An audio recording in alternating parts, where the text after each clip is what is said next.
Tyson Lee, a former walk-on, leads the Bulldogs into battle.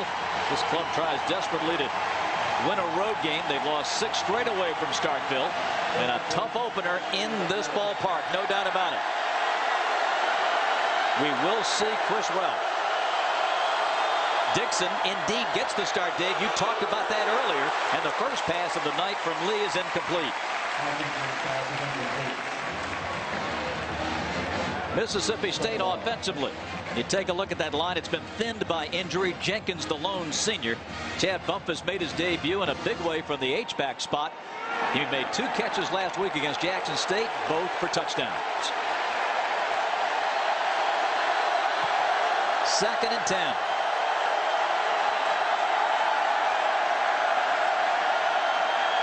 Tyson changing things up at the line of scrimmage, and Dixon gets the call.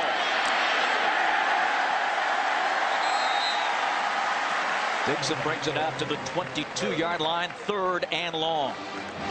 Defensively, for the Auburn Tigers, keep your eye on this man, number 52, Antonio Coleman. What a player. We'll talk more about him. Stevens, Bynes, and Herring are the linebackers. And in the secondary, Zach Etheridge was the leading tackler from a year ago. And there is Antonio Coleman, the 5th-year senior from Mobile. On the edge and ready to come.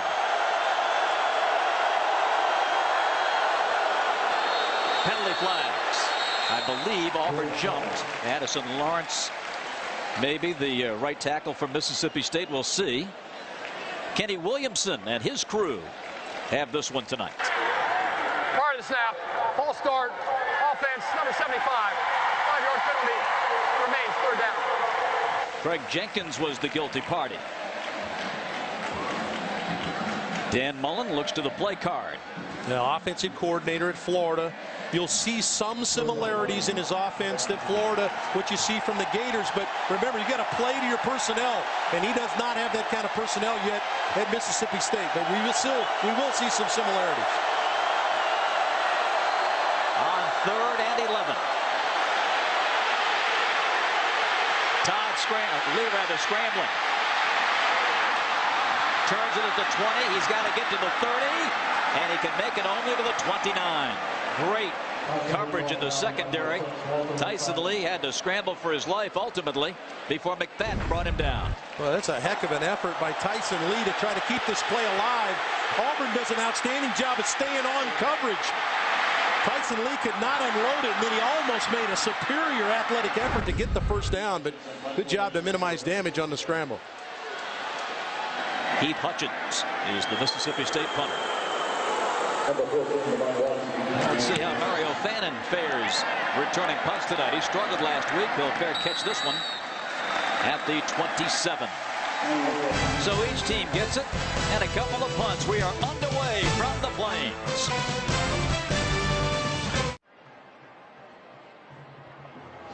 Southeastern Conference football is brought to you by Chick-fil-A. We didn't invent the chicken, just the chicken sandwich.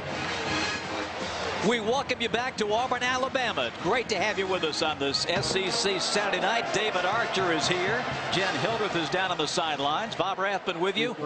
No score, first period, and 11:24. You got a feel for anything yet, big fella? No, we haven't seen enough yet. We do know that Gus Malzahn wants to go fast, and he's got some players that can make some big plays. We've seen the Fannin run already. On the toss to McCaleb. Haven't seen Ben Tate carried yet. But McCaleb with the carry over the 36. And Zach Smith gets credit for the tackle. Quick change of personnel now, and Auburn now shifts to a 3 wide receiver set, 2 backs.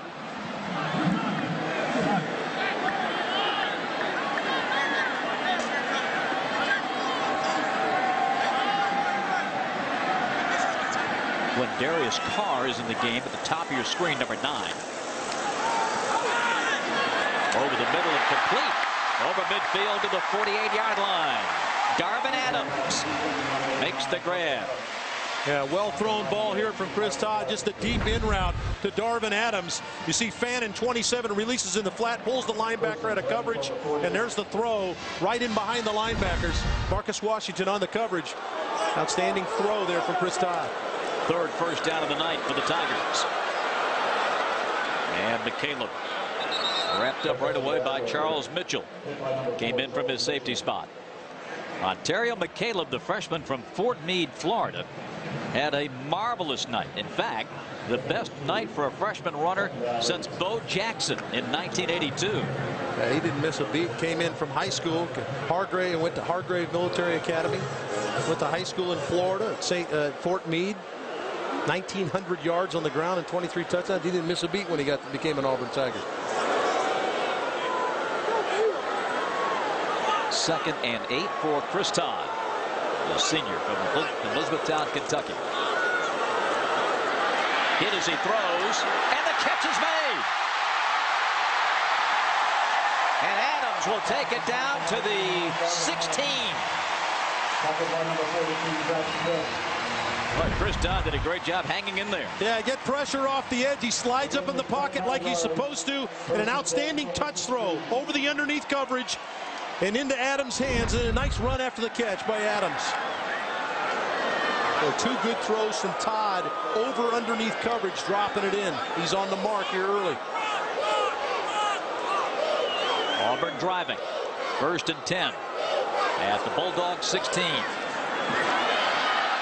Quarterback draw, and Todd to the 10. Now, right now, Gus Malzahn, offensive coordinator, is dictating what's happening. They've been able to be successful on first down. Todd's on the mark. So now quarterback draw, a call that completely caught Mississippi State off guard for a nice pickup on first down. Now Cody Burns comes in at that wildcat spot, but no stranger to taking snaps, and Burns will run it.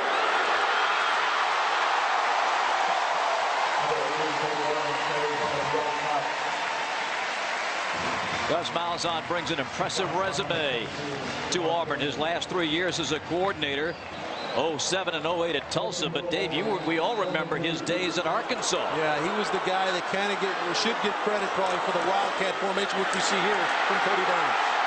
Burns is denied just shy of the goal line. It will be 2nd and goal. Well, we've seen it's become popular even in the National Football League as the wildcat offense. And it's a form of offenses that have been hybrid over the years, but he really came into the forefront with Darren McFadden in Arkansas. Burns looks for a hole and finds 6 points.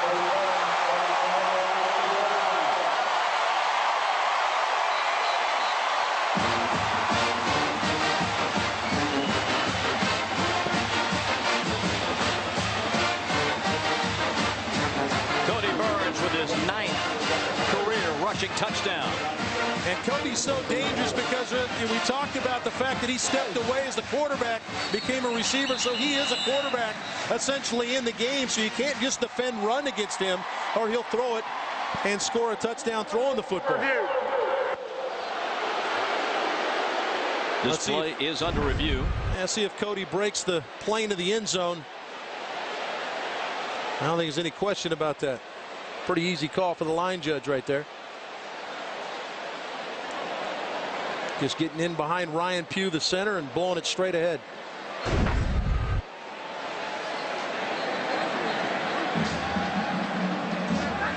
So Dan Mullen not only thinking about things offensively, but now he's thinking about the pace of the game for his defense. Well, and part of what that is starting to be able to run the football, which Auburn has been able to do. Cody Burns was the featured guy as they got down in the red zone running the wildcat. After further review, the ruling on the field is confirmed. Touchdown.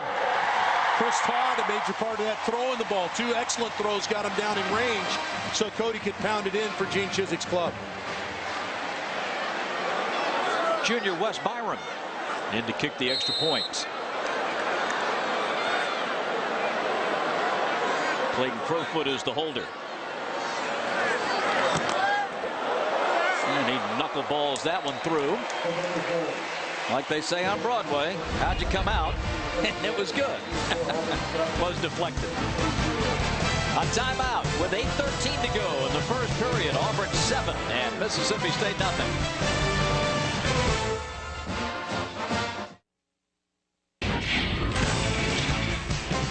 I'm Fred Hickman here in our Atlanta studios. I'll be updating you with highlights from the SEC all afternoon and evening. Here's one for you from Neyland Stadium at Knoxville, Tennessee. UCLA comes in and then leaves with a victory. Smoky leading the balls onto the field, but in the second quarter, Kevin Prince hits Shane Moline for the 12-yard touchdown, and UCLA hangs on to win by a final count of 19-15. Let's get you back now to Bob and Dave at Jordan-Hare.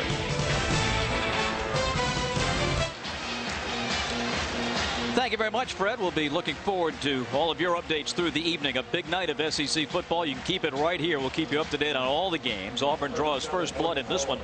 8 plays, 73 yards, and Cody Burns takes it in for the touchdown. Now Auburn set to kick it deep. Morgan Hull, one of the deep men, or rather getting ready to kick off, I should say. Bonner and Berry are the deep men. And Berry decides to run it out of his own end zone. And a good return out to the 28. Well, Mississippi State gets it for a second time, and Dave Archer, that first drive was a 3-and-out.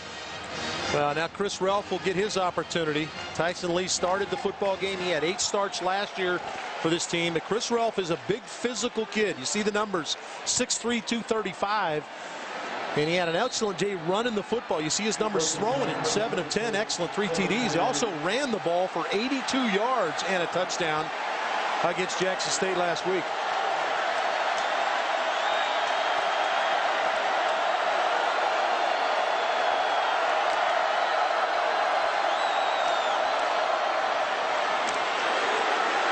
And a give out to the 31-yard line for Christian Dupree. Talked about Chris Relf last week. Quick throw in the flat here to Bumpus. He gets in the end zone. And then there's the big fella running, and you can see he likes to get the head turning downfield. There's an excellent throw for a touchdown as well. He threw 3 of them. There's the third. He had an excellent day. But he's a big physical kid, and as much as you don't like to make comparisons, if you want to compare what they're doing offensively, this would be similar to what the run game with Tim Tebow would look like. The throw comes over the middle and incomplete. Well, you got tremendous pressure from Josh Bynes, the middle linebacker. Auburn is pinning their ears back and getting after Mississippi State up front. Number 17, Josh Bynes, comes straight through the middle, and as a quarterback and you're standing in there, you're trying to stand in and pull the ball down to your target, but that's the reason the ball was high. Josh Bynes right in Relf's face. 8 tackles, 5 solo last week against Louisiana Tech. Junior from Florida. 3rd and long again for the Bulldogs, and a whistle stops things. The Bulldogs are going to take a timeout. We will take the timeout with them. 7:24 first quarter. Auburn 7, Bulldogs nothing. Every morning, millions of Americans set out in search of the open road at exactly the same time. This traffic makes me grind my teeth. Think commuting's tough on you? It's even tougher on your engine. My engine? Not happening. So get an oil that goes way beyond industry standards. Quaker State bonds to metal surfaces for 2 times better wear protection. Quaker State, real durable oil. For even more wear protection, try Quaker State Full Synthetic. Just $4.99 now at Advance Auto. Game day is what makes it different than everywhere else in the country, because it doesn't matter what town you're in the Southeastern Conference. Game day is an event. It's not a football game. It's an event. It doesn't matter whether you're in Starkville, Mississippi, Gainesville, Florida, or Athens, Georgia, wherever you are in that league. It's that same unbelievable, passionate atmosphere that you walk into, and that's what makes our league special. Southeastern Conference football is brought to you by Phillips HD, by Regions Bank, and by Auto Owners Insurance. Welcome back to Jordan-Hare. Spirit is here. Magnificent patriotic pregame ceremony. Now 3rd and 8 for the Bulldogs. They've already been faced with a 3rd and 11 in their previous drive. Relf will run it. and does not get the first down.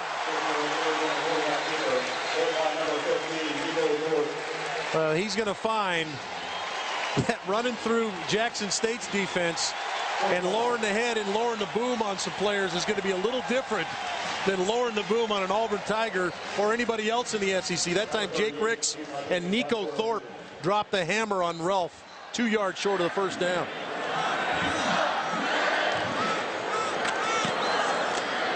Devon Washington, one of the deep men for Auburn. This will be taken by Fannin.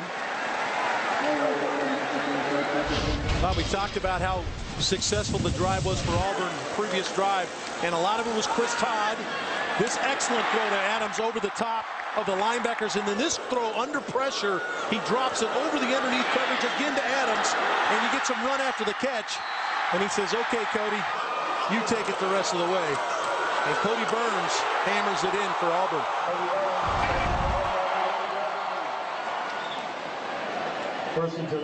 There you see that last drive for the Auburn Tigers. Todd has looked great throwing the football tonight. This one, a handoff to the 35-yard line, and Fannin. Boy, Mario Fannin, his versatility to be able to catch the football and run it really helps Gene Chizik and his and Gus Malzahn in their offense, because his ability, he could line up a tailback, he can line up in the backfield as he is right now, he can line up in the slot.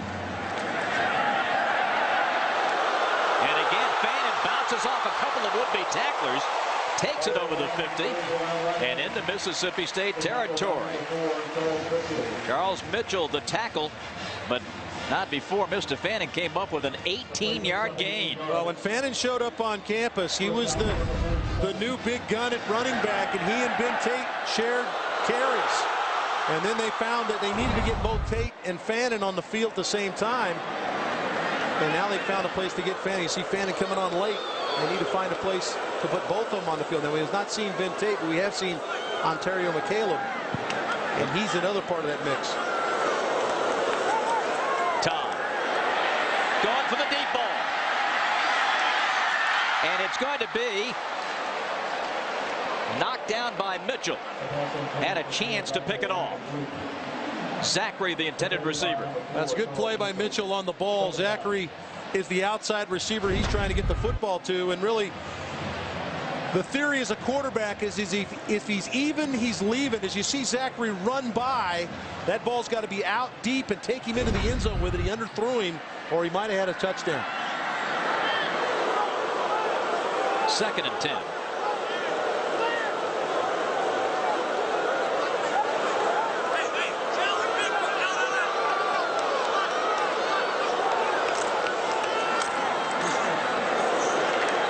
Caleb can go nowhere.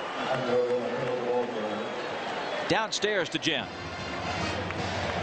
In case you guys are wondering where Ben Tate is, I've been watching him on the sideline. He was over here on the bike a little while ago. I've been told that it's a coach's decision, reason for him not being in the game, but I did see Gus Malzahn go over and talk to him a few moments ago, so I'd be surprised if we didn't see him sometime soon. Yeah, he's riding on that bike right now, trying to keep the legs loose, so when they do dial him up, he gets out there and plays. He's ready to go and warmed up.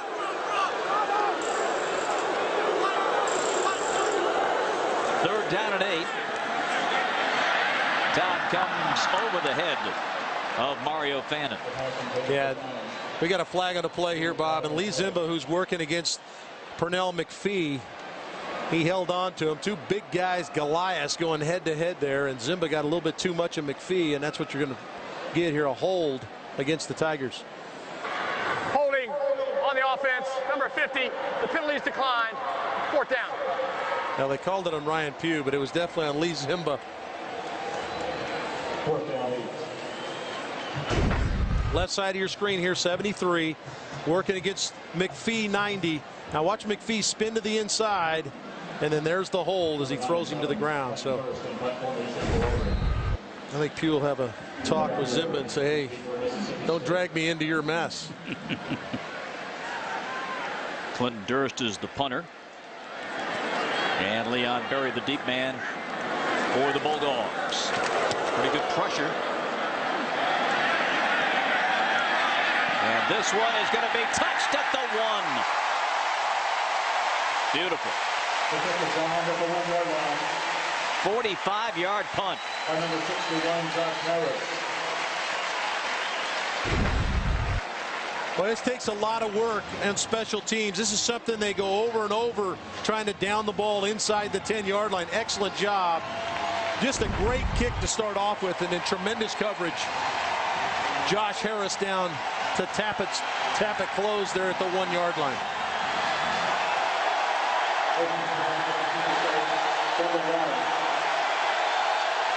Tough spot here for a young quarterback now, deep in his own end zone. And an offense that has no success to date in this game. Dixon gets him a little breathing room out to the 8. Our thumb it in poll question tonight. Who is the greatest running back in SEC history? You see the 5 choices, and you got a lot of great ones to pick from. Fred Hickman in our Atlanta studios will be updating this throughout our game tonight and give you the results as to who you say is the greatest running back in SEC history. Text your answer to South. 2nd and 4 from the 7.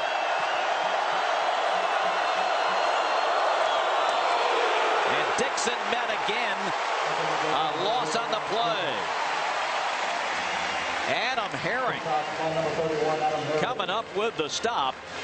And what a remarkable story this young man is. This sophomore from Arkansas just returned to practice a week ago after a 9-month layoff for a heel injury, and he is playing great. Excellent job at filling for the linebacker spot. Got a host of help. Jake Ricks also in on the play, the big defensive tackle. 3rd and 5.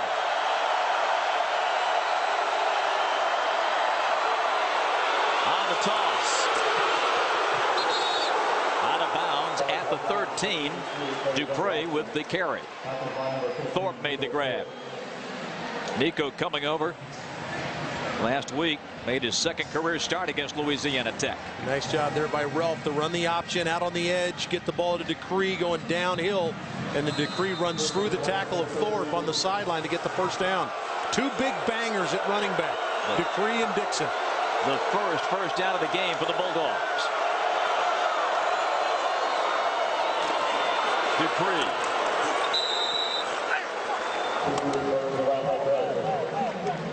Well, you talked about it, Dave. The Bulldogs looking to get some success first on the ground to reestablish some confidence. Well, it will help your young quarterback as well. If you can get the ground attack going, now you can play action. You can do all those things that you want to do if you're Dan Mullen. But it certainly gets you out of the shadow of your own goalposts. And he's got 2 backs that can carry the mail, and both of them can block for one another as well.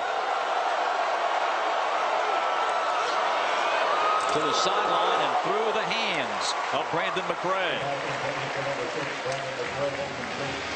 This is a ball club, Mississippi State, that struggled mightily offensively a year ago. Well, Bob, you mentioned the fact that they just got their first down of the game. They were 0 for 14 on 3rd down conversions last year in this game. It was a 3-2 nail biter. Auburn puts in a nickel back. 3rd and 8.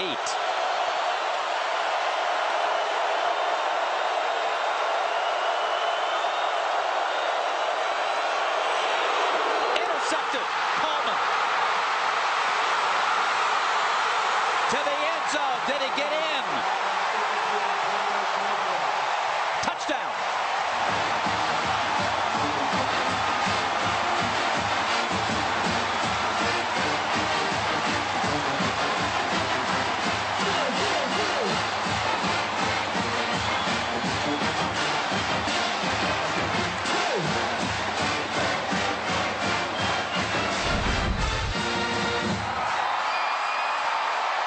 There's the end of the play. Does Coleman get in? Certainly will be looked at.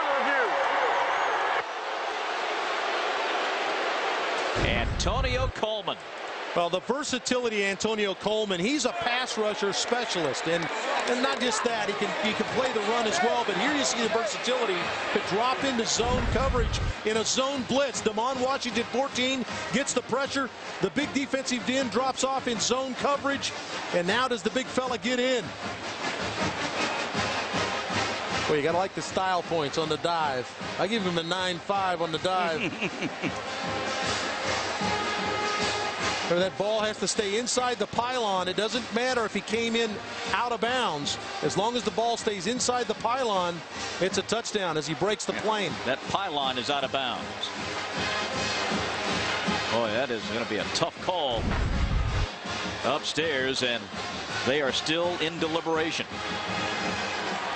Boy, just an outstanding call defensively that time by the Auburn Tigers. Ted Roof, the defensive coordinator here, working against Dan Mullen's offense, but dialed up the zone blitz that time. After first view, the ruling on the field is confirmed. Touchdown.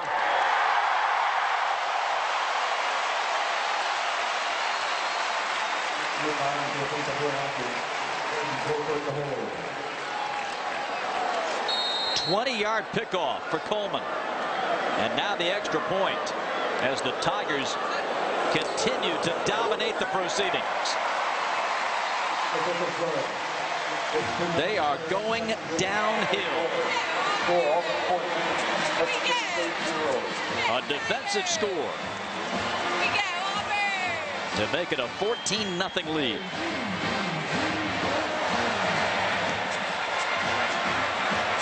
All right, Bob, I want to show you what happens on this play. We've got a great shot of it. You're going to see the zone blitz in action, and you're going to see right over here is Antonio Coleman. And here's the blitz going to come from the safety right here. Coleman's going to drop into coverage. There comes the blitz from the safety. Coleman drops in to take the zone coverage away. They sense blitz. He's trying to get the ball out quickly. Coleman drops right in the throwing lane to steal it and take it in the end zone.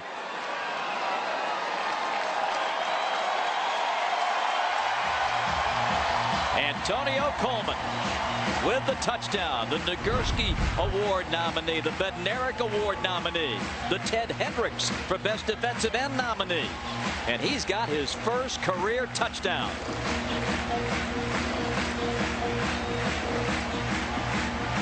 It has been Auburn domination in this first quarter.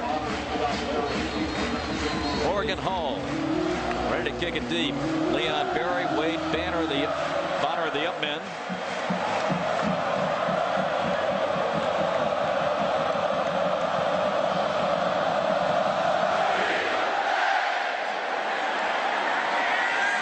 Berry again takes it out of his own end zone. Big hit and dropped at the 16. Eric Smith on special teams. Auburn is fired up, and with good reason. They are on top of their game. Now, Eric Smith is a backup running back playing on special teams. Tremendous athlete. And, boy, he comes up and rips the returner, Berry. Boy, it's infectious, though. Something happens offensively. Something happens defensively. It affects the rest of the football team, not to mention the 90,000 or so that are here at Jordan-Hare. So now the Bulldogs with Tyson Lee back at quarterback.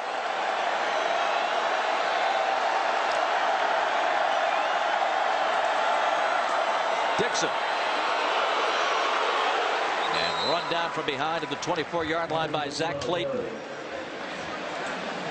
Just a lead play off the left side, and Anthony Dixon missed the first game of the season because of a suspension. Dan Mullen reinstates him for this game.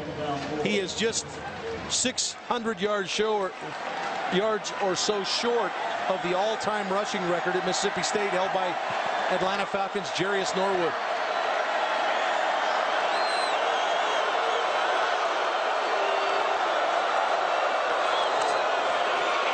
Dixon, great job, gets to the outside, and Dixon to midfield.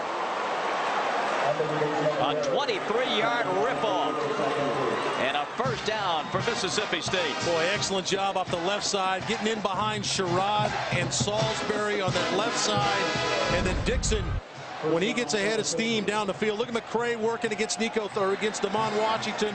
Zach Etheridge comes over to make the tackle. But you saw at the end of that, Dixon trying to deliver a blow.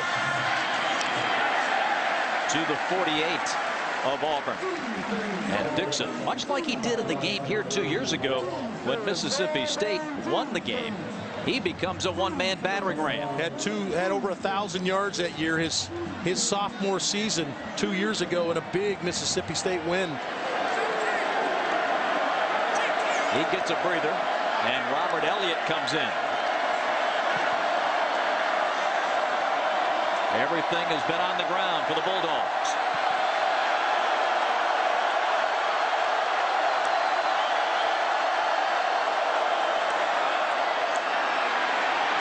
Lee is looking. Has to run it.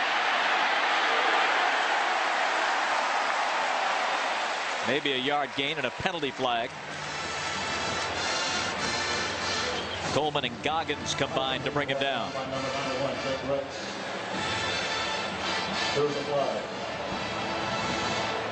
The Auburn pass coverage, Dave, has been outstanding. Foul, face mask on the defense, number 52. The penalty is 15 yards from the end of the run and an automatic first down. Coleman coming over to the sideline after the penalty gives Mississippi State a first down. And you see where he made the play. Now he's going to get flagged for the face mask, but Coleman lines up on the other side of the field at defensive end. He came clear across the field on the sideline to try to make that play. But you mentioned the coverage of Auburn. It's been pretty good, very good in fact, but when Tyson Lee scrambled out, we've seen it twice, his receivers are not working back to him to help him out.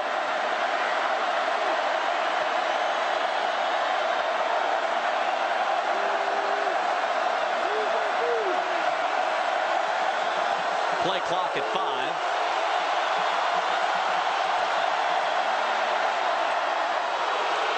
On the option, Elliott, nothing doing. Craig Stevens, hello.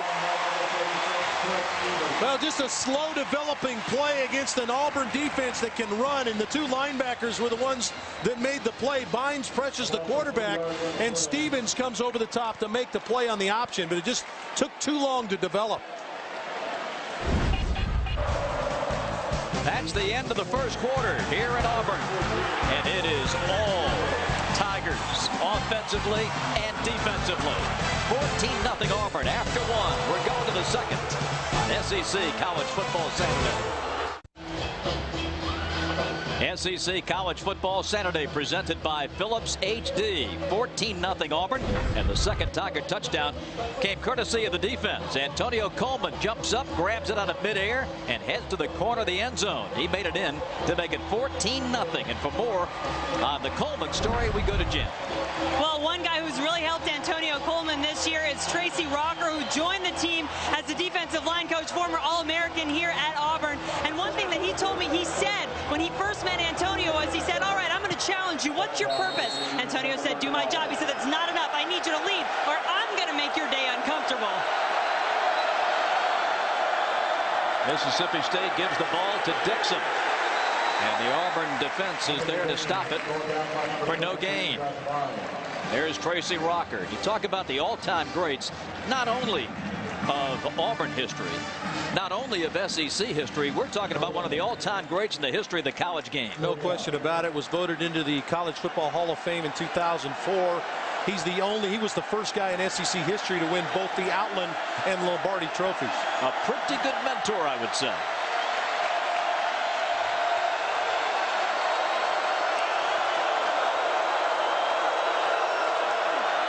Lee back to pass.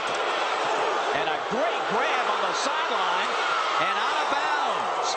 Brandon McCray with a great hands catch.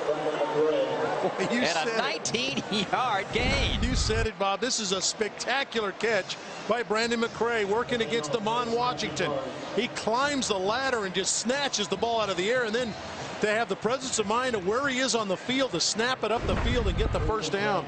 What a spectacular play by McCray. And that is the first completion of the night for the men of Dan Mullen.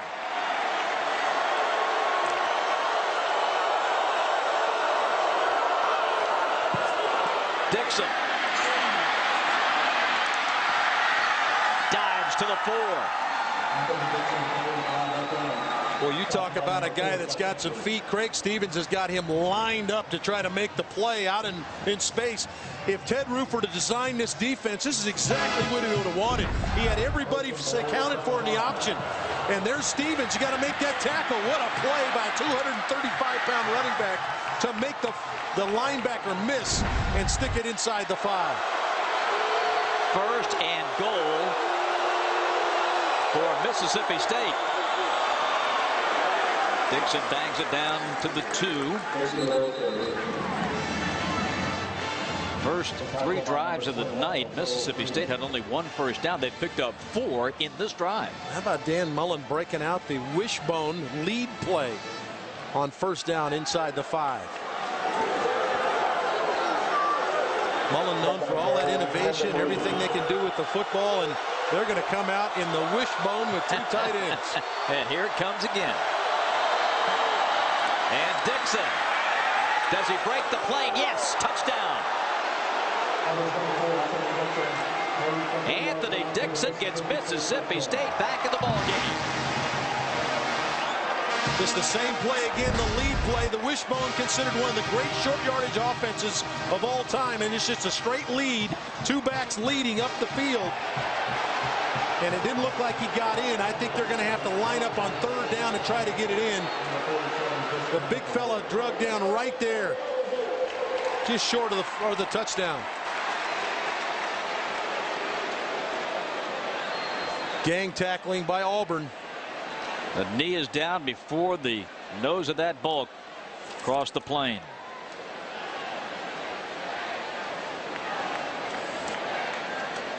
Right there, just shy of the goal line. So I think you're going to get to see it maybe one more time.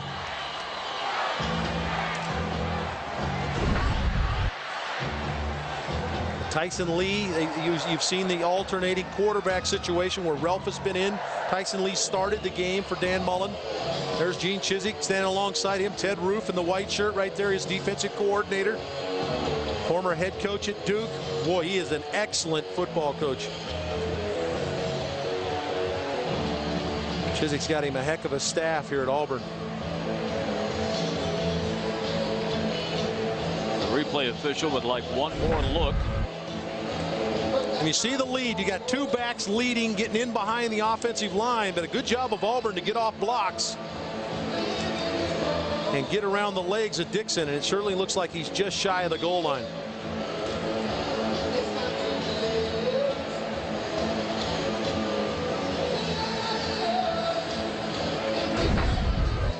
You think back on this drive, how big was that face mask penalty? Well, it was a big play. It was on a scramble by Tyson Lee. Antonio Coleman was flagged for the penalty. But really this drive has been about Anthony Dixon and the offensive line trying to establish some physical play and coming off the football. Got the big catch from Brandon McCray on the sideline. So it's been a couple of guys stepping up for a team that struggled offensively to this point. This might be one of those it's hard to tell from the different angles. After further review, the runner's knee was down at the 1-foot line prior to the ball breaking the plane to the goal line. Therefore, it'll be 3rd down at the 1-foot line. So take those points off the board. And an opportunity for this Auburn defense to rise up. Well, I venture to say they're going to get a chance to stop Anthony Dixon again. I would be willing to bet that they'll come back to a similar formation set. The beauty of it is that he has Dupree on the other side, and Dupree can carry the ball just as well. 3rd down.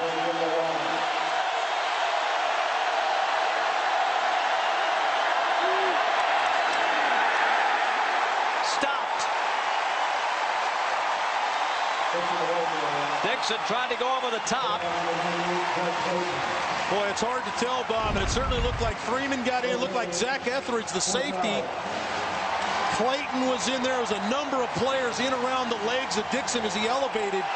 See, he ran into the back of his own player. Brignoni, the center, was shoved into the backfield. Now 4th and goal from the 1.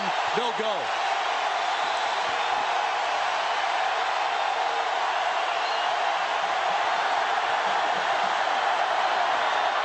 Touchdown. Anthony Dixon. They made the stop on 3rd down, but could not deny Anthony Dixon. 4 straight times from the wishbone. Anthony Dixon carries the ball off the left side behind big Derek Sherrod and Quentin Salisbury. And with the 2 backs leading, is able to pound it in. Sean Broccoli adds the extra point. Anthony Dixon pounds it home. 14-7 Auburn. Tonight's game is in high definition, presented by Philips HD. A second-team All-SEC preseason pick. Mississippi State faithful saying how great is it to have Dixon back in the lineup. No question about it. He's the school leader, record holder in carries, touchdowns. He just added another one to the mix there, closing in on the all-time rushing record at Mississippi State. And Dan Mullen, for all his innovations and everything that he can do, getting people to football, resorts to the wishbone inside the 5, and Dixon pays off on the 4th carry for the touchdown. Sean Broccoli as the kick team deploys. McCaleb from the 5.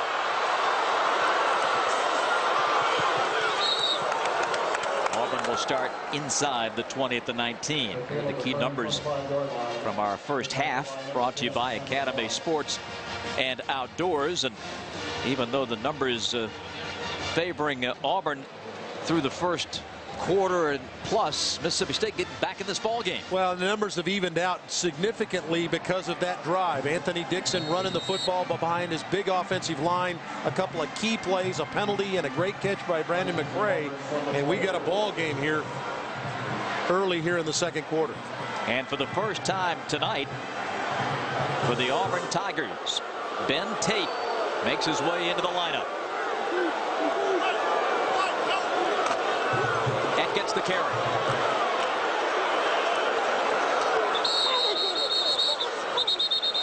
KJ Wright brought him down. Ben Tate rushed for 117 yards last week and went over 2,000 in his magnificent career. And really was the only offensive threat or weapon in last year's 3-2 game. Rushed for 92 yards last year against Mississippi State. He's the leading rusher for this team last season. Grinds it straight ahead. Again, KJ Wright there. And out to the 29. Well, it's been coined a number of times, the Thunder and Lightning, and Ontario McCaleb being the quick guy and Tate the banger. But Tate's got some news of his own. He was quick to mention that.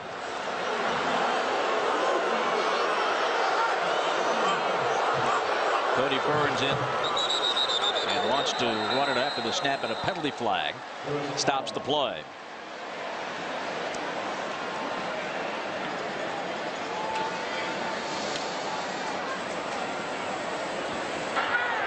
Prior to the snap, false start on the offense, number 73, 5-yard penalty, remains 3rd down. Our thumb it in poll question tonight. In your opinion, who's the greatest running back in SEC history? Text your answer to South. Fred Hickman will update you at halftime in our Atlanta studios.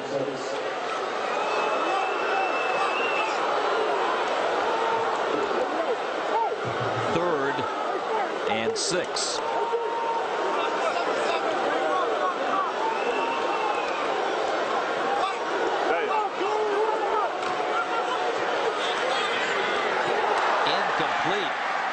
Went off the shoulder pad of Darvin Adams. A big night of SEC football under the lights.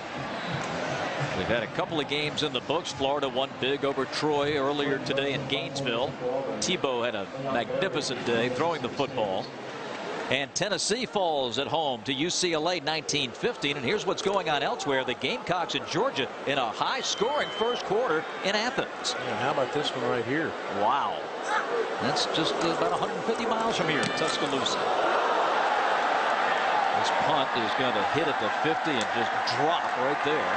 The nose of the ball will hit midfield. And that is going to give Mississippi State tremendous field position. Well, it's the classic ebb and flow of a football game. Everything was going Auburn's way. They get the ball in the end zone on the interception. Their kickoff unit comes down, makes a big play inside the 15-yard line. But Mississippi State responds. They move the football on the ground. They move it, get down, get in the end zone, get a touchdown, and then they get a 3-and-out on defense, and now set up with the short field after the bad kick.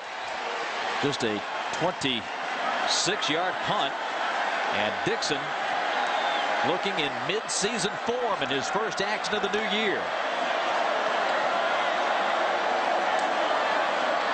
Lee at quarterback, cranks and throws, complete to the 39-yard line.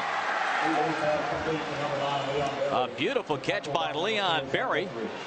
And Mississippi State, with its passing game, getting some opportunities on the outside. Well, and because of the ground game, the linebackers have to stay in away, take away the ground game. Good read from Tyson Lee. Releases Dixon in the flat, pulls the flat defender out of there, and a good throw to Berry to pick up a big gainer on a first down.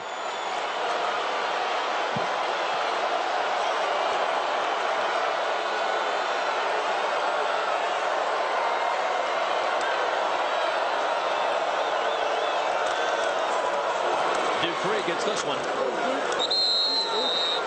Nothing over the right side. Jake Ricks. Josh Bynes also coming up with yet another tackle. Bob, there's nothing flashy about these two backs in Dupree and Dixon. Both of them are bangers. They'll come straight ahead at you. They do have enough ability to make you miss. We saw Dixon make Craig Stevens miss down in the red zone out in the open space. They both catch the football well, and they can both block. So two guys that are complete backs.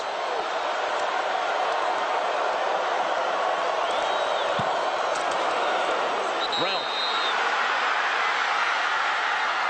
And upended as he gets to the 10-yard line. A 27-yard pickup, first and goal, Bulldogs. Boy, an excellent job of reading it by Ralph. This is the zone read play. He looks at the end crashes, he pulls it. And then the big fella gets the big frame rolling down the field. Good read on the edge. Watch him see his eyes are on the defensive end. Zach Clayton. Boy, good job by Ralph to read it. That was classic zone read play from Chris Ralph.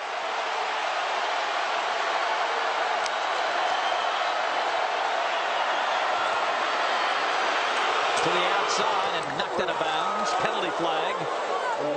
Addison Lawrence lost his helmet. And the penalty will go against Mississippi State. Holding. They're having a tough time getting Jake Ricks out of there. Addison Lawrence, Zach Clayton. Holding on the offense, number 62, 10-yard penalty, previous spot, be first down.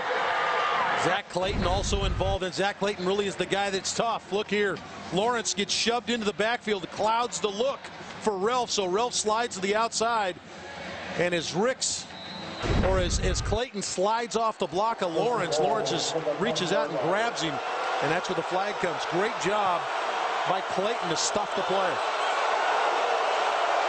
This game is turned around 180 in the second quarter. Ralph under center, quick toss to the wing, and out of bounds at the 16-yard line is Leon Berry. Nico Thorpe ran him out of bounds. That stops the clock at 8:22.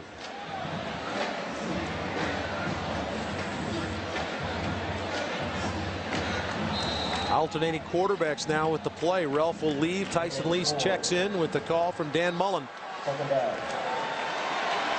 Second and goal. Three receivers to the bottom of your screen as Tyson Lee comes under center.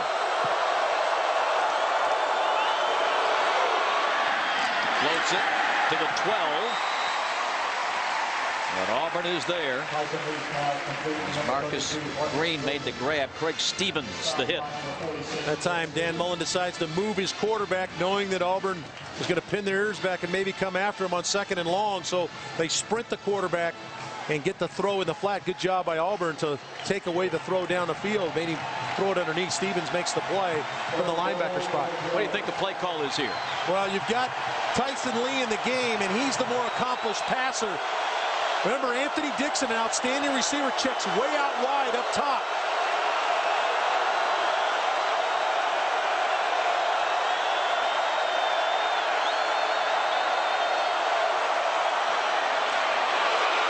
Deflected and incomplete. Tipped at the line of scrimmage. Jake Ricks, number 91. Antonio Coleman getting up. Let's see. And I'm not sure he could have got this in there had he gotten it past Ricks. Ricks bats it down, but Bates, 25, the safety. You see him lower the boom on Wilder. He was closing with separation from man and ball on his mind. A 29-yard attempt for Sean Broccoli.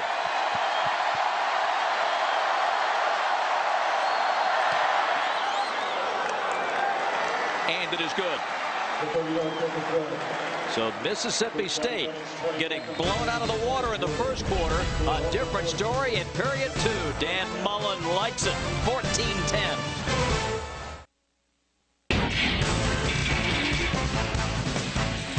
Fred Hickman back in the studio with an update. As Bob told you earlier, a good one going at Bama. Florida International and number 4 Bama. This is T.Y. Hilton taking a kickoff 96 yards in the first quarter. That cut Bama's lead to 10-7. And then Paul McCall to Greg Ellingson in the second. 9 yards to make it 14-13. But Bama has scored to go ahead 20-14. More coming up at the half. Thank you, Fred. Over in Athens, 17-14 Gamecocks. LSU 10-7 now over Vanderbilt in Baton Rouge in the second period. Well, and all the talk in Tuscaloosa this week was about how they were not going to repeat the performance that they had against Tulane last year, where they just scratched and clawed to get a win to extend their home winning streak. But they're having a tough one with Florida International tonight. McCaleb on the return. Over the 30 and out at the 32. 27-yard return. Now Auburn, David, looks to restart its offense. Well, and that's part of the problem now if you're Auburn, because Mississippi State has been able to possess the football. My offense has been on the sideline now, and from a continuity or rhythm standpoint, you almost have to reestablish that now. You've been on the sidelines quite a bit over the last 10 minutes of the football game. So now Chris Todd going to have to come out and make some of those throws we saw in the first quarter to try to get this offense cranked up again. Chris Todd at the controls for the Tigers, first and 10 from the 32. McCaleb still going and rolled up after picking up a couple of yards. Now, right now, Mississippi State's front seven is outplaying Auburn on the front wall, and it's going to take a throw from Chris Todd to try to loosen that up a tad.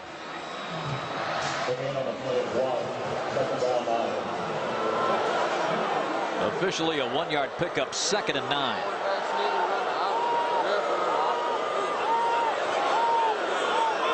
Three down linemen, 3 linebackers, 5 defensive backs in the game for Mississippi State.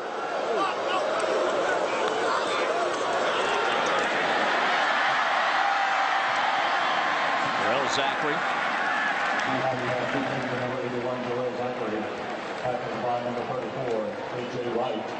There's Carl Torbush, the veteran coach, former head man at North Carolina, taking over as the defensive coordinator for Dan Mullen. We talked about the staff for Gene Chizik, outstanding staff for Dan Mullen as well. McCaleb weaving his way over the 45 to the 46 before Damian Anderson brought him down. Big Andrew McClain, the right tackle for Auburn, got his first career start last week. Got a good block there to help get the first down for Auburn. McCain, 6'6", 300 senior from Birmingham. This play goes nowhere as Ryan Pugh, Nick Bell putting on some major heat. Nick Bell, redshirt freshman, he also got his first game experience last week against Jackson State. So a lot of young football players for Dan Mullen. 2nd and 14. And the flags come flying. Prior to the snap, false start on the offense, number 75, 5-yard penalty. It remains 2nd down.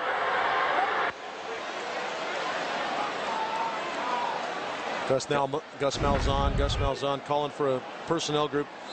You know, if you're an offensive group and you move and you go and your center doesn't go anywhere or snap the football, probably the wrong snap count. Gus Malzahn not real happy about that, but he is trying to get a different personnel group in the game. He said this is the one thing that slows him down a little bit. Look at Ryan Pugh. Ryan's been playing for Auburn since he stepped on campus. A junior now, but he's played a lot of football here. Todd going deep down the middle. Incomplete.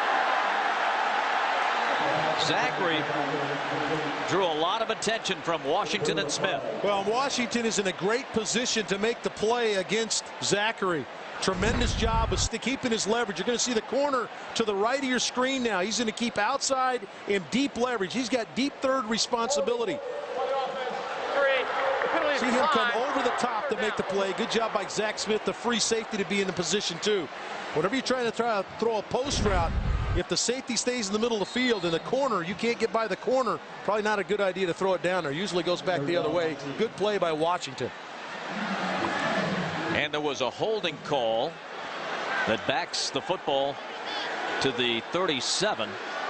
3rd and 19.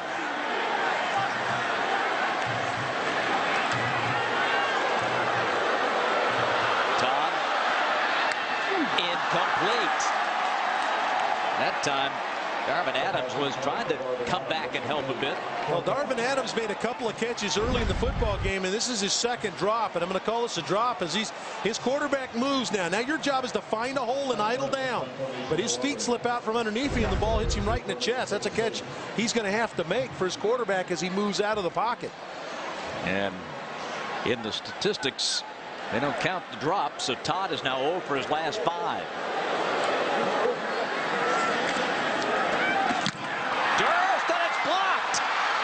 The Bulldogs have it. Touchdown. And Mississippi State takes the lead. Robert Elliott picked it up and scored the touchdown.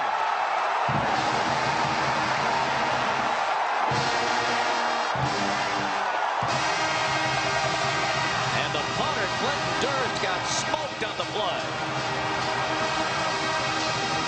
Just a matter of time when Dan Mullen's team was going to make a play on special teams.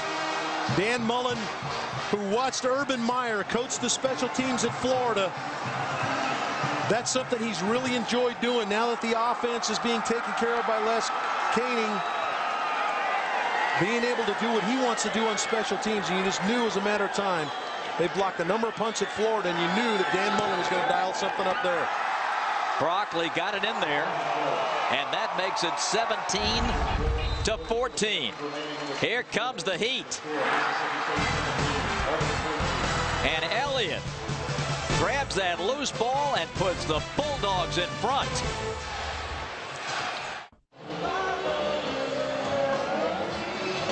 We are back at 17-14. Mississippi State, the punt block and the touchdown. There's Hanrahan, Patrick Hanrahan. He's going to get the block. Okay, spread formation. You see a lot of screwy formations. Want to watch here? Right here is Hanrahan. Now they're going to try to count. Now you got to count for the 3 most dangerous. There's one, and there's one. Let him go. He's too far away from the punter. But they don't block Hanrahan. He goes right through the middle and gets the block. So a poor job by the up men to take care of the most dangerous men against the punter. And Hanrahan blows through and blocks the kick. Hanrahan stays on in the special teams duty. And Elliott, who picked it up and scored, ready to race down the field. Here comes the Mississippi State kickoff. McCaleb from the 3.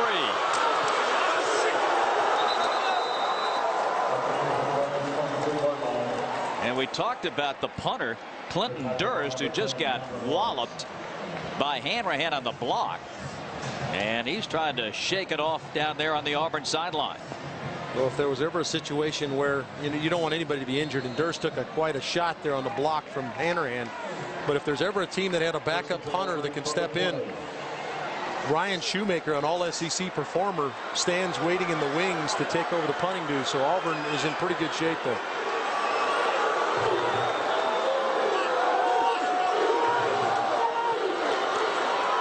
Tate. Good run for Ben. Out of bounds. First down, Auburn at the 37. 18-yard gallop. Well, when you run the option, you've got to get the blocks on the perimeter. You're going to see number 5, Tommy Trott, show up just right there. That block right there gets Ben Tate on the corner against Wade Bonner, and Tate up the field. Tate trying to get to that corner again. Hit hard as he crosses the 40 at the 43. But a little bit flavor. A little bit different flavor to the Auburn running attack now with Ben Tate in the game. He has the ability to run through tackles. A little bit of what you get with Fannin on the edge, you're getting with Ben Tate now.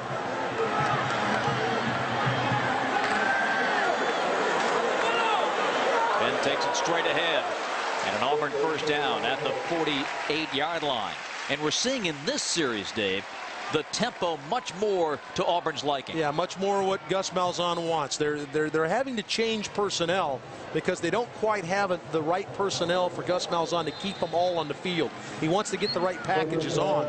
But once they get up there, they want to go quickly.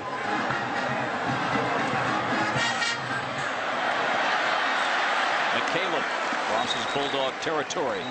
Charles Mitchell knocks him down at the 47.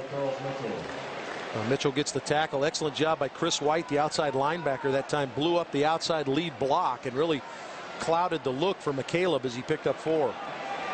Down 14-0. Mississippi State leads 17-14.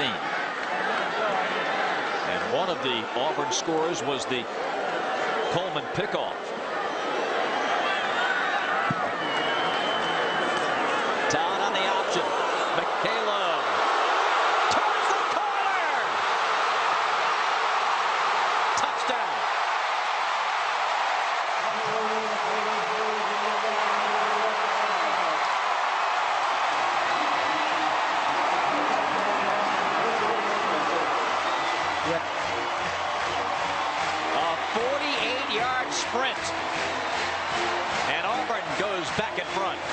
Well, we saw Ben Tate pound it through the middle, physical, get a first down, and then the home run threat. Ontario McCaleb to the outside with the big speed. Byron's kick is good. 3:08 left. Auburn 21-17.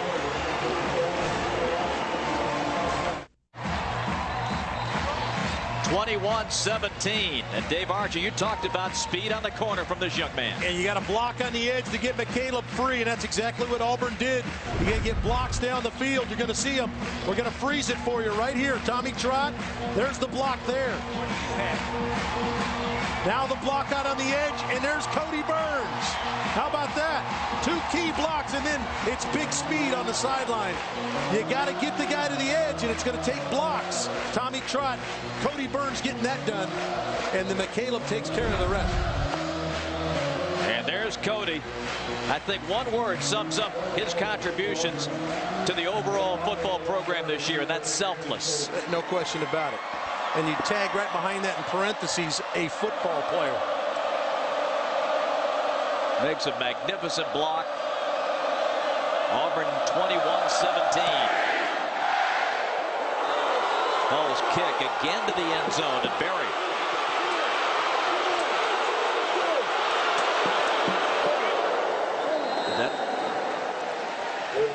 Well, maybe that thing popped out on him, but Thorpe will make the tackle.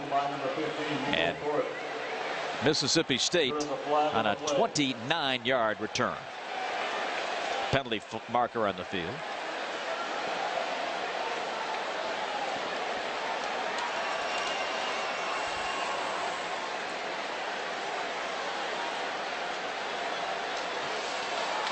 During the return, holding receiving team, number 82.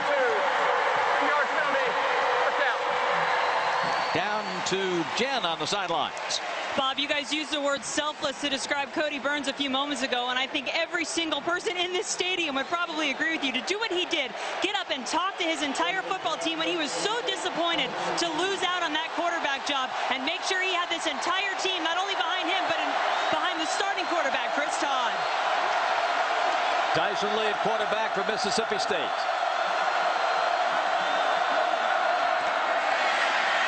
Carry on the outside.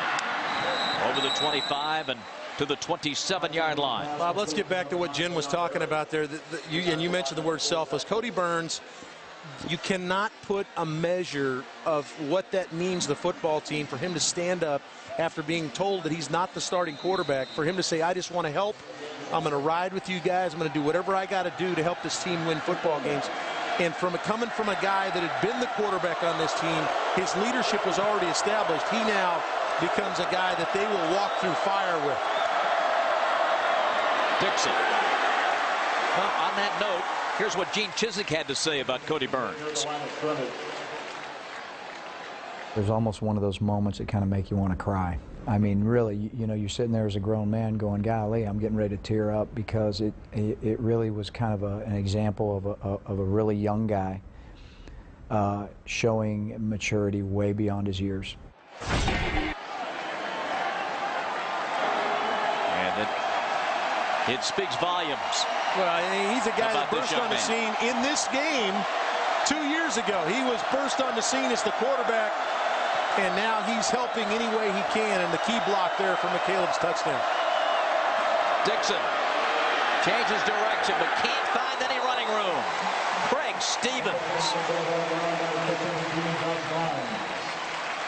Boy, these linebackers for Auburn, outstanding.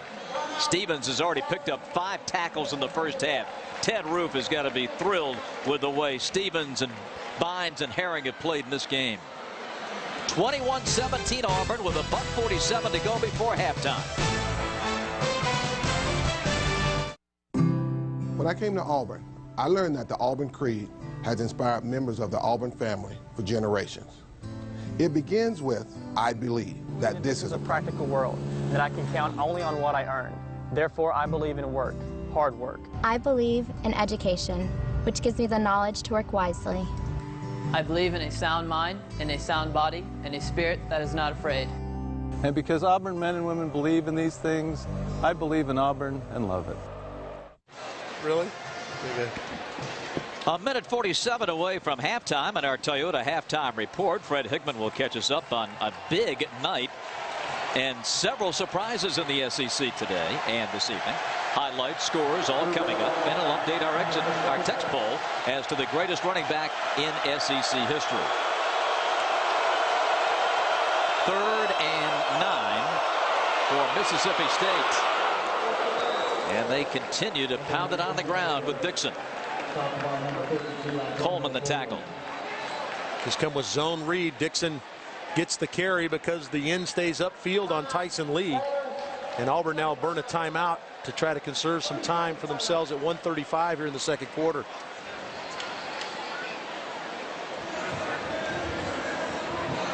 Dan Mullen. Yeah, you talk about interesting career paths. Dan Mullen took an interesting career path to get his head job. This is a guy that grew up in New Hampshire, went to Ursinus College in Pennsylvania, and found his way through a couple of GA stops along the way. Here's an interesting note on Dan Mullen. As a career assistant with the big schools, his record 105-31. So he has put together a history and a knowledge to prepare himself for this moment. Yeah, an undefeated season at Utah while the quarterback coach there. 2 national titles at Florida. They'll kick it. And a fair catch at the 22 by Desmond Washington. Desmond Washington makes the fair catch at the 22. So Auburn has a minute 29 with which to work. The punt covers 40. More than enough time to move the football. Obviously the clock stopping on first down, so in the college game you can move the football without having the timeouts in your pocket. Auburn with just 1, but they do get the timeouts when the chains move. So Chris Todd has more than enough time to get themselves in field goal range.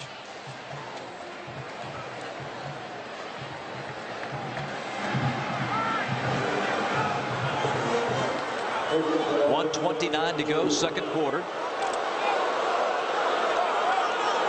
As Chris Todd comes under center and will roll and look and unload a side armor as the heat was coming, and it's incomplete. Boy, well played by K.J. Wright. Just a tremendous outside linebacker, 6'3", 245 pounds.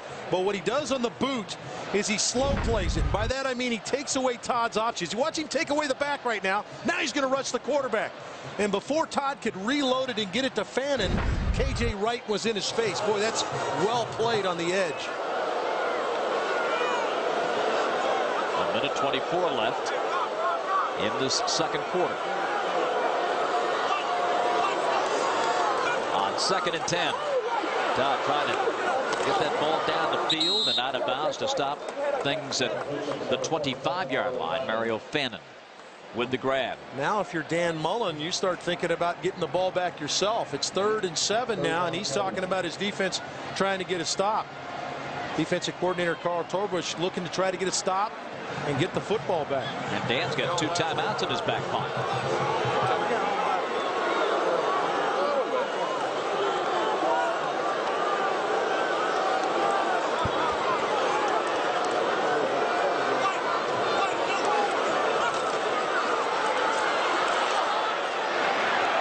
Complete. And that grab made by Darvin Adams on the far side. Takes the football near midfield. It will be 1st down and 10 for Auburn at the 46. This is a spectacular throw. Really didn't transfer the weight. So his weight, you hear it a lot of times, throw it off your back foot. That was the epitome of it right there, falling backwards. Outstanding throw to Darvin Adams.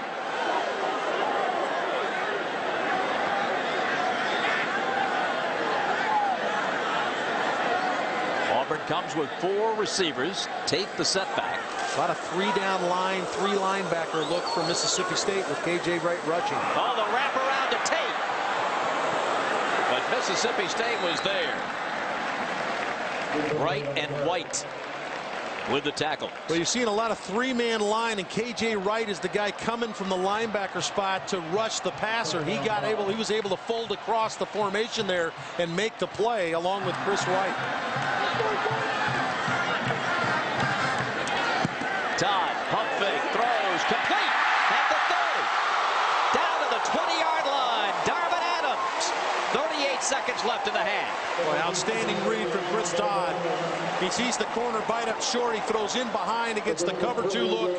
A half safety on that side of the field and a rolled up corner. Excellent throw. 24-yard pickup. Still getting the chains set. Clock starts with 34-33. Todd again going to the end zone, and that is too long for Adams. This was the previous play. That's a good job. Watch the corner bite up right there. As soon as the corner bites up, that's his read. The safety play in the half. Washington bites up on the underneath route, and he throws in behind. That's classic. That's a classic way of stretching the cover 2 coverage. When you're cover 2, it's 2 safeties playing half the field, and then you have 5 underneath defenders, and the corner bit up underneath, and he threw in the hole behind.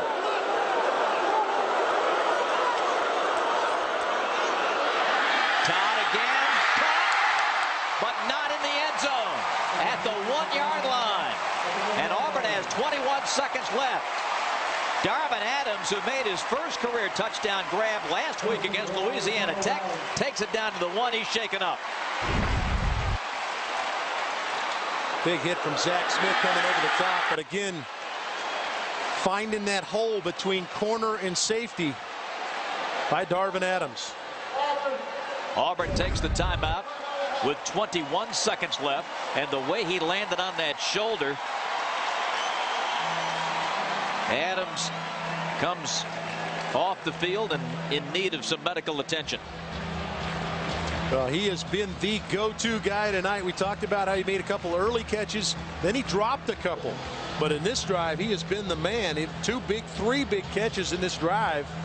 You just hope that Darvin Adams is okay. And he's up to 5 grabs for the night, Dave, and 116 yards. Harrison High School, Kennesaw, Georgia, a sophomore. Last week was his first career start and having a big impact on this one. Well, there's no question that Chris Todd believes in him, because he is filling him up with the football and he is paying off.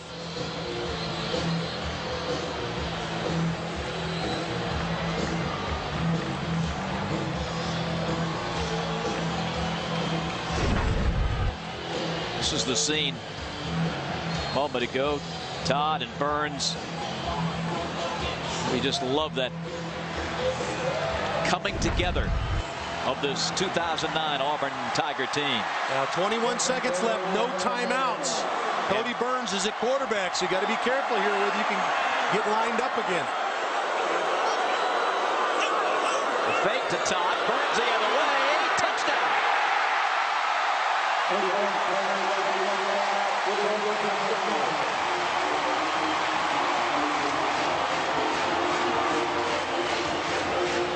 What a magnificent weapon for Gene Chizik and Auburn. Well, spectacular drive by Chris Todd and the Auburn offense. The big 3rd down and 7 conversion to Darvin Adams, and then it was no looking back. 2 more big throws, and then Cody Burns out of the Wildcat. And Auburn's opened up an 11-point lead. Wes Byram knocks it through. Todd was the motion man on this play. Yeah, really no chance of Cody handing him the football, but you got to stay honest. Just freezes the safety just a count. But really, it's about Cody Burns knowing he's got to get in the end zone. That was a situation there with no timeouts left and just 21 seconds left on the clock. If Cody were to get caught up in a big pile trying to get the ball snapped for another play, Cody would have had to have the presence of mind to maybe kill the clock. But that didn't come to bear as he's able to stick it in the end zone.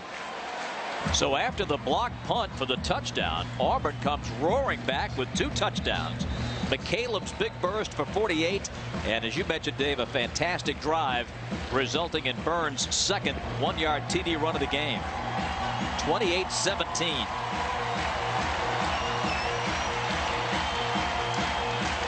On to the lights in this incredible setting. Jordan-Hare Stadium. SEC football is spectacular anytime, but I'm telling you, Dave, at night, it is something special. There are no venues anywhere in the country that are like SEC stadiums.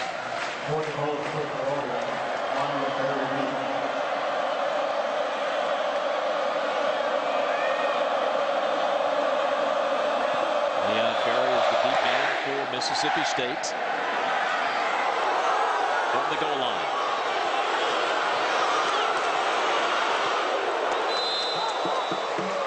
Ten seconds remaining in the half.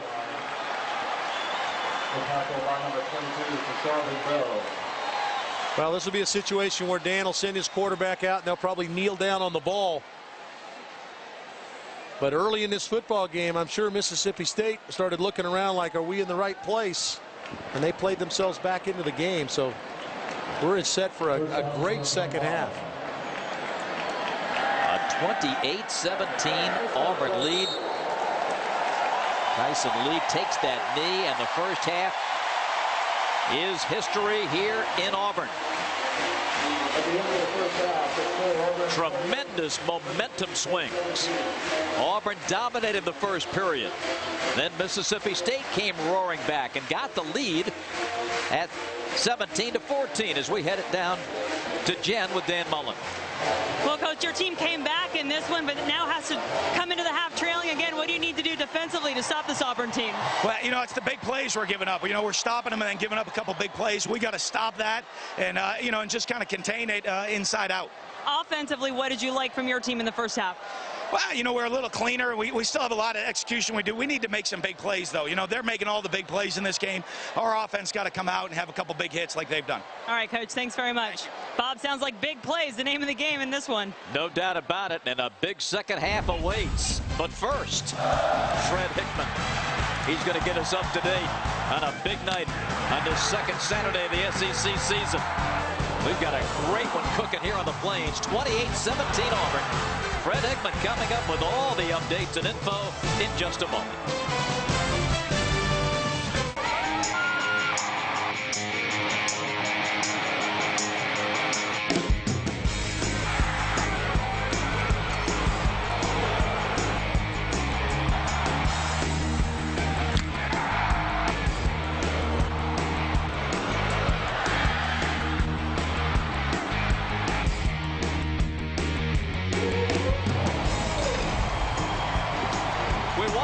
back to Jordan-Hare Stadium here in Auburn, Alabama. Our halftime scores: the Tigers come out of the locker room 28-17 in favor of Auburn.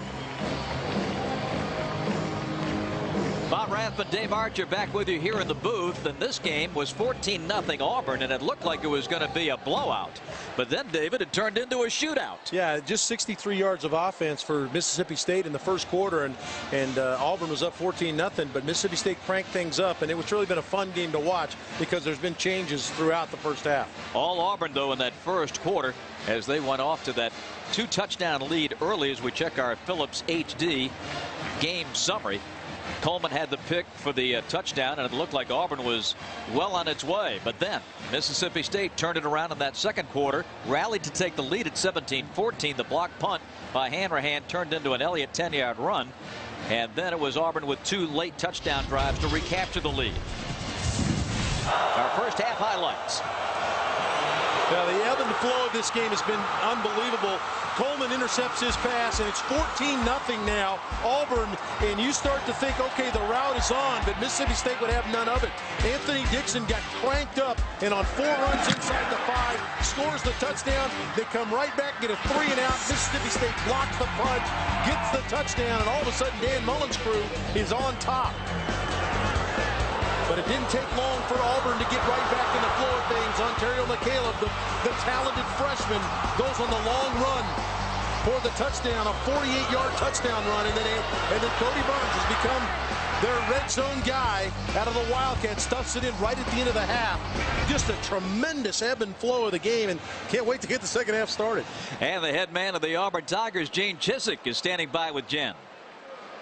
Good start, good finish to the half. What were your thoughts overall? Well, I thought we played really good at times. Right now we were sloppy with some things on special teams, sloppy a little bit on third downs on defense. You know, really kind of had them where we wanted them and let them slip out of that a little bit, but we finished up strong right now and carried a little momentum into the second half. When things are going well for you, what's been working? Well, I think we've just been focusing and doing what we're asking them to do. I mean, there's no secret to it right now. You play hard, you do what the coaches ask you to do right now, and you have favorable results. All right, Coach, thanks so much. 2 quarters to go. Bob? It's going to be Mississippi State football to start this third quarter.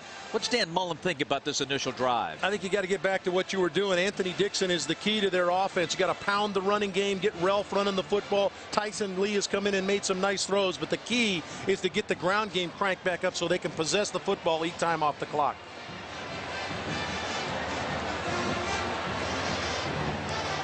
And I think, David, we will have to put this under the category of what a difference a year makes. These two clubs met last year in Starkville, Mississippi. September 13th was the date, and it was a defensive struggle, to say the least. The final score of this game was Auburn 3 on that field goal, and Mississippi State 2. Yeah, and really the 2 points that Mississippi State got for Sylvester Croom and his crew was a holding penalty by Ryan Pugh, the center, in the end zone by Auburn. So Mississippi State did nothing. 114 yards of offense in that game. They already are at 171 here in the first half. So this capacity crowd watching what has turned into a wild affair, and just another incredible night of SEC football. We'll keep you updated with the other games. We've got 4 amazing contests going at this hour. Glad to have you with us. A return by Leon Berry from the 2. Finds a seam. Breaks a tackle and lunges over the 25 to the 26. Well, keep your eye on that kid right there. Leon Berry he's a JC transfer from East Mississippi Community College, and he averaged almost 30 yards a return last year at East Mississippi. And he's a kid, he's taken 2 back for touchdowns there. He will return 1 for a touchdown for the Bulldogs sometime this year. Tyson Lee will be the quarterback for Mississippi State as we begin the third quarter.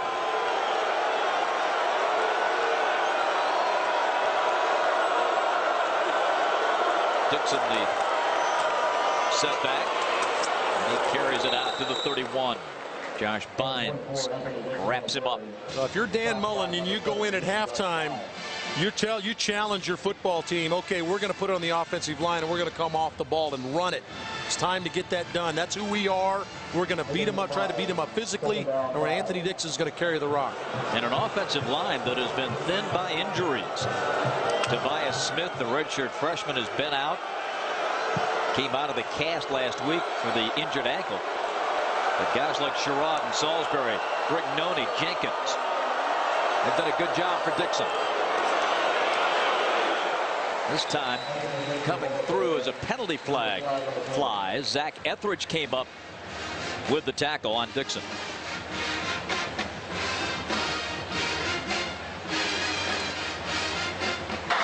Illegal formation on the offense. More than 4 players were lined up in the backfield. 5-yard penalty. Repeat, third down. Tonight's game is in high definition, presented by Phillips HD. So Dan Mullen and the Bulldogs faced with a 2nd and 10. Well, and if you want to run the football and feature the run, you can't have those kind of mistakes, because now it takes you out of your mold of being able to run it on 1st and 2nd down. Now 2nd and long forces you into a little bit of a passing situation.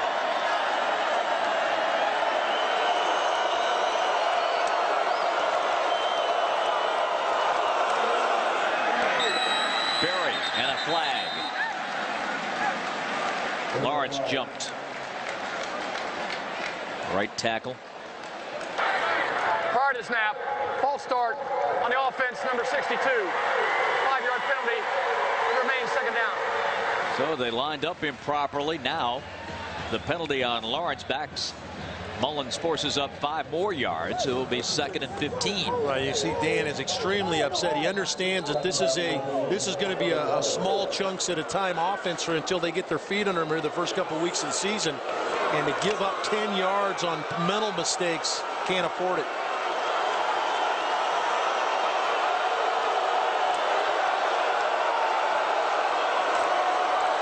Dixon steps over and gets to the 26-yard line, so it'll be 3rd and about 9. Stopped by number 15, Nico Thorpe. The big fella coming right at you now. Watch him elevate right here and kind of drop the 240 pounds right on top of that defender there. Nico Thorpe picks up about 6 or 7 on the play. He is the guy that they're going to have to load the whole thing on for a while until these young quarterbacks, certainly Ralph, gets his feet under him. Tyson Lee in the game right now. Dixon, the man who holds the Mississippi State record for rushing attempts and rushing touchdowns, has carried the mail 17 times in this game. Complete. McCray, and that gets into the 32, where it will be 4th down. McFadden the stick. Well, that's what happens. You get in 3rd and long situations, and now defensively you can lay back, make them throw the ball underneath. Anthony Dixon's going to pick up great block right there on Goggins. But what you do on 3rd and long is you force them to throw underneath, rally up, make the tackle by McFadden, and now you're punting.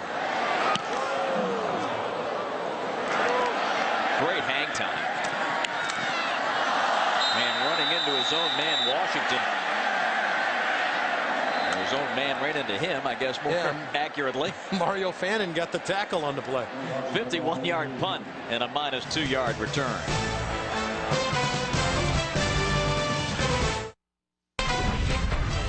Southeastern Conference football is brought to you by Toyota, by Phillips HD, and by Geico. From the Plains, we'll be cranking out the toilet paper later tonight. Let's see. It's 28-17 Auburn as we get this 3rd quarter underway. Jamar Chaney, haven't called his name very often tonight. No, only 1 tackle tonight. He had 5 tackles last week against Jackson State. But a guy coming back that is the undoubted leader of this football team. Tremendous inside linebacker. Lost his season last year to a broken leg after making 12 tackles. He was injured late in the first game of the season last year. McCaleb. Well, he hit that hole quickly, did he not? Up to the 28. You mentioned Jamar Chaney. Was in game 1 last year that he went down with this injury. Man, this is late in the football game here against Louisiana Tech. They'll get rolled up right there. Got the ankle rolled up. Got a break in the lower leg, and he lost him for the entire season. Had 12 tackles to that point. He led the team in tackles in 07. Tate. For more on the story, let's send it downstairs to Jen. Bob, Dave said it a moment ago that Jamar Chaney, the guy that everybody on Mississippi State looks to as a leader, and I think that you would agree he hasn't shown up the way we've seen him before. They need him right now. On cue, Jen, Jamar Chaney. Chaney steps in the hole. They're playing a lot of, I've talked about, they're playing a lot of 3 linebacker sets. Chaney's going to step right in the hole right here and take on Ben Tate right in the hole. Outstanding job by the middle linebacker. A lot of 3-down line, 3 linebacker stuff to counteract what Gus Malzahn is doing with his personnel groups. A lot of nickel sets. Wade Bonner in the game. The nickel back at the top of your screen, number 7, is in the game as the 5th defensive back. On the snap. Goes awry. Tate falls on it. I believe it was headed Eric Smith's way, or at least it hit him on the side.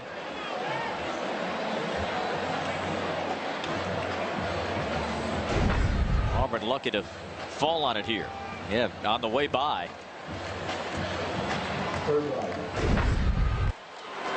That sets up 3rd and 10.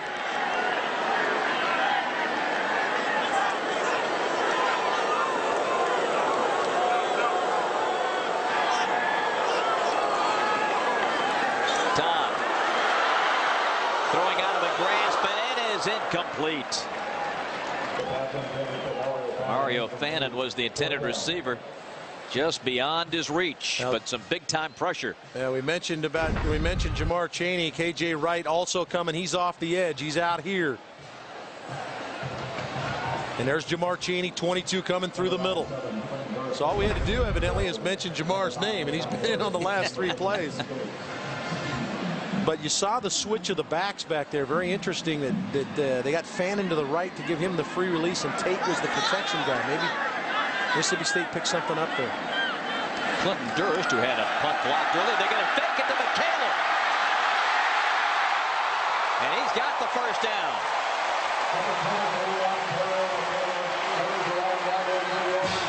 Auburn's back in business, 1st and 10 at the Mississippi State 41-yard line. Got a shift at the line of scrimmage.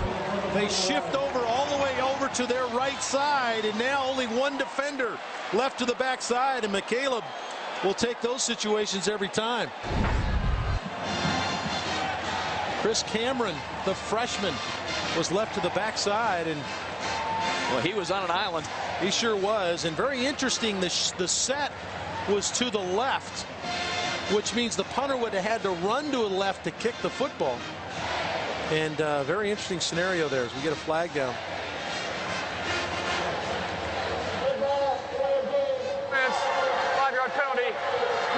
A delay of game on the offense. Well, they got a first down, so they immediately spot the ball ready for play. Let's go down to Jen Hildreth on the sideline. Well, just another little story about Ontario McCaleb for you guys. I thought this was great, talking to Gus Malzahn. He said he has a burst reminiscent of Felix Jones. That was impressive. Then he told us, and then he told me a story the other day about how he went and caught a squirrel on his way to class. I thought that was pretty funny. Ontario said, yeah, I did it growing up. I was bored. That says something about his quickness, doesn't it? Todd. Down the sideline, incomplete. And through the hands of Damian Anderson.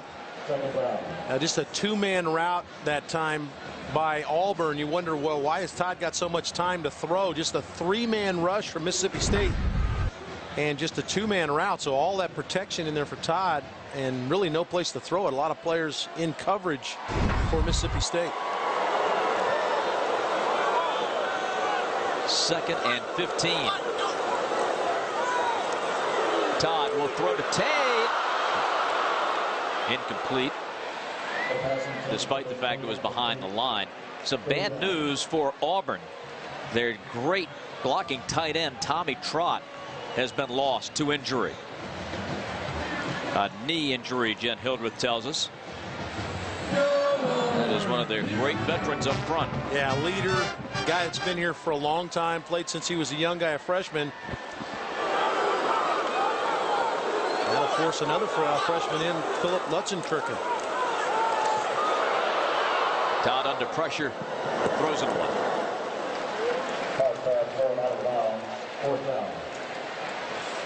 Zachary, the intended receiver. Another pressure from Jamar Chaney. So now the Tigers will kick it away. And there's Tommy Trott, and that ice to the right knee. Well, you see the brace on the other knee. He's had a knee injury prior. It was on the other leg. So, but he's a veteran leader, and now he will have to help the youngster, Philip Lutzenkirchen, from Marietta, Georgia, Lassiter High School. Berry makes the grab at the 13. We have a timeout. 9:01 to go in the third. 28-17.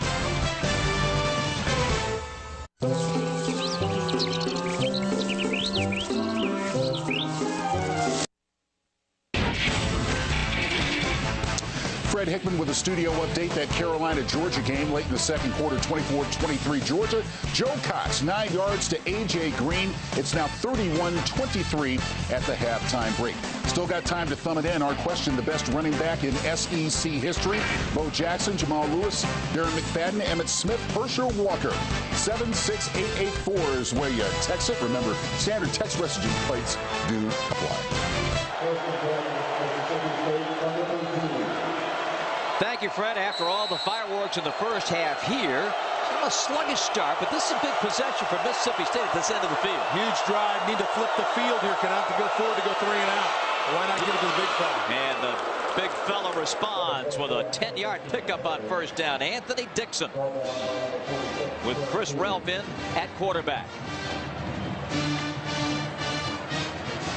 Now, the big fella has carried the load since they got down 14-0 to Auburn. It's been Anthony Dixon has been their key weapon. And a big run on first down there. 18 carries, 88 yards for Dixon.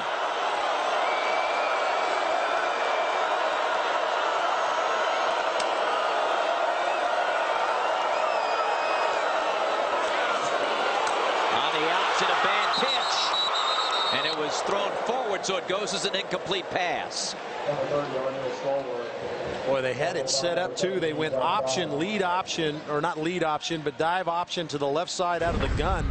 And Relf actually does a great job of pulling the defenders to him. Now pitch the ball. And he waited too long. He gets hit by Bates, the safety. Had he been able to get that football out there, Stallworth had all sorts of running room. 2nd and 10.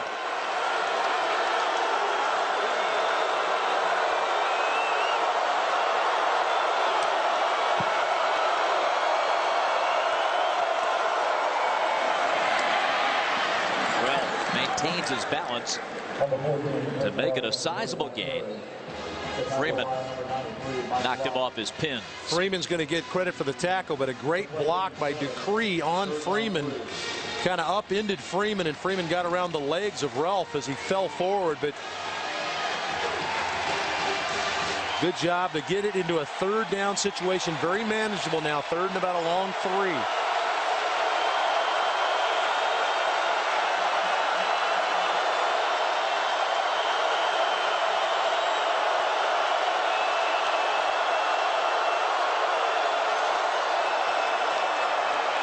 Takes it away from Dixon. And that will be close. They needed to get just over the 33-yard line. About a football over the 33, and it looks like you're going to spot it right on the 33. That's going to be short of the first down based on looking at the sticks across the way. 4th down 1. Well, they picked up some good yardage, but not nearly enough to tilt that field. Now, that's something the big fella learned, that when you got 3, you really need to get downhill. A little bit of a stutter step there allowed Bynes to get him on the ground. Washington. Oh, the white shirts all around, a loose ball. And Auburn's got it.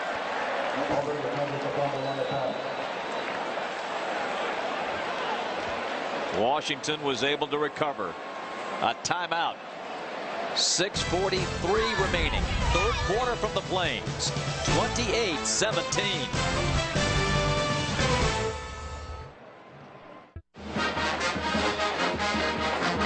We are back in Auburn, and it's 28-17. The Tigers with the lead.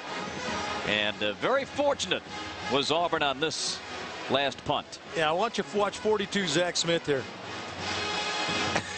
The reaction, he makes a great play on special teams, and the ball goes right back. And there's our Chick-fil-A nugget of the game. Auburn almost extended that streak. 18 consecutive games, they've turned the football over one time. It almost happened right there to make it 19. Tate, big hole, straight ahead over the 25 to the 27. Like a lot of great actors, a late entrance into this game by Ben Tate. But he's done some good running. Now he's up to 9 carries for the night and close to 60 yards. Well, what he's been, and he gets a carry again here, is he's been a major factor in the game for Auburn from a physical standpoint. They were getting a lot of edge plays with Fannin and with McCaleb, but when Tate came in the game, they established the physical downhill running game, and he's done an excellent job of that. He also done a nice job in pass protection for Chris Todd.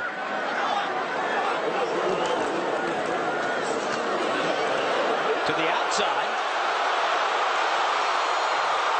And Tate pushed out just shy of midfield. The senior from Maryland, a 21-yard gain. Well, 3 consecutive runs for Ben Tate that starts inside. He gets a great block right at the point by Mike Berry and then slides to the outside. And that's where he talked about, hey, I got a little shiftiness to me, too. Now, you know, I'm just all thunder.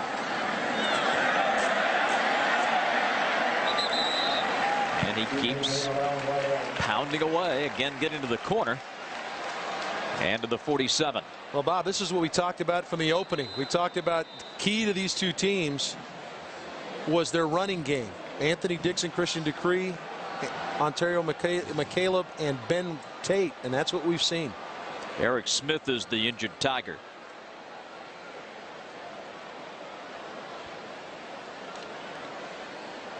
Chris White, the Mississippi State linebacker, ended up on him. See what happens here at the end of the play. Here's Smith trying to throw that block, and then Chris White on top of him. There's Chris White, linebacker.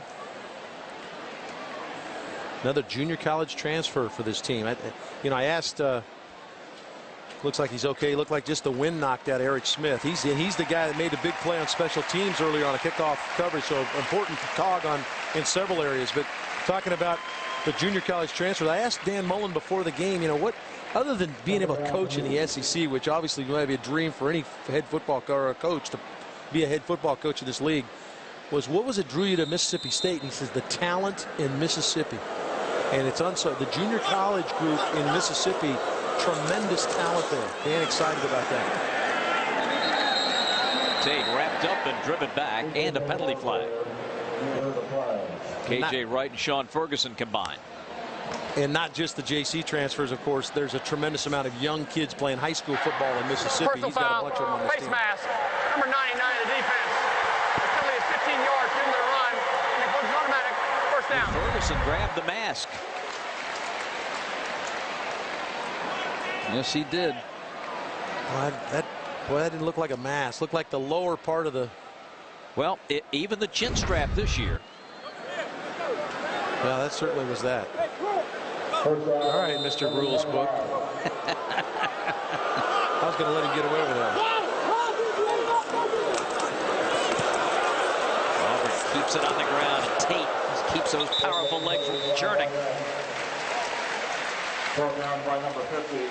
Again, Mike Berry Doing a good job. 66. You're going to see him come around the corner here.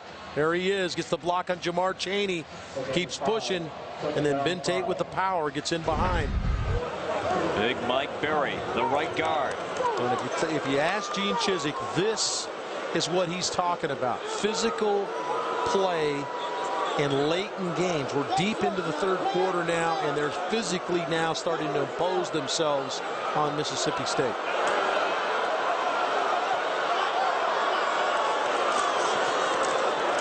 Now McCaleb. And the Bulldogs have him covered. And a penalty flag. Bonner and Washington with the tackles. Boy, Bonner does a great job of playing this. Plays off the block and strings McCaleb out. And then maybe a late block by Personal foul, face mask on the defense, number 18. Penalty will be enforced, half the Mississippi goal, automatic first down. Marcus Washington gets flagged for the face mask, and they don't see the late block. Great job by Bonner, number 7. Plays out the play. I didn't see a face mask there. Maybe Bonner a little bit. There's the late hit on Zach Smith. Watch 42, Zach Smith. He comes up inside from safety. Now he's going to try to keep contained. Now watch the late hit right there. They didn't see that. They saw the face mask.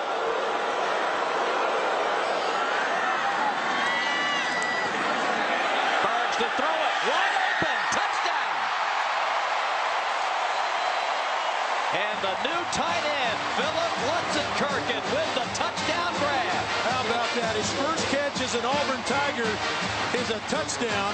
Philip Lutzenkirchen, mentioned a freshman from Lassiter High School. I talked to Philip earlier before the game, and he was concerned about how his high school did last night. The Lassiter Trojans beat the Kell Longhorns and extended their record to 3-0.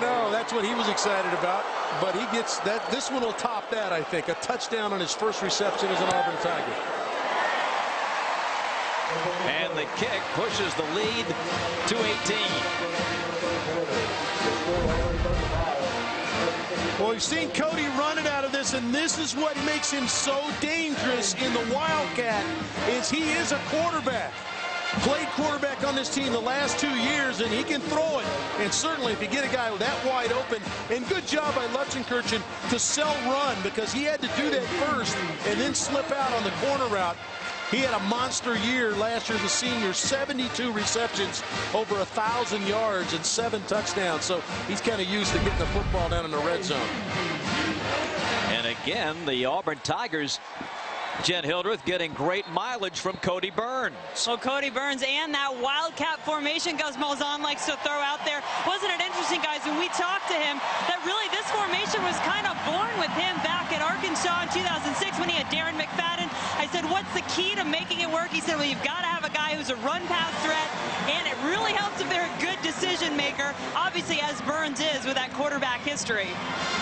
Boy, and they had no idea when Gus was talking about everything that went on at Arkansas with Darren McFadden, and they kind of fell into that.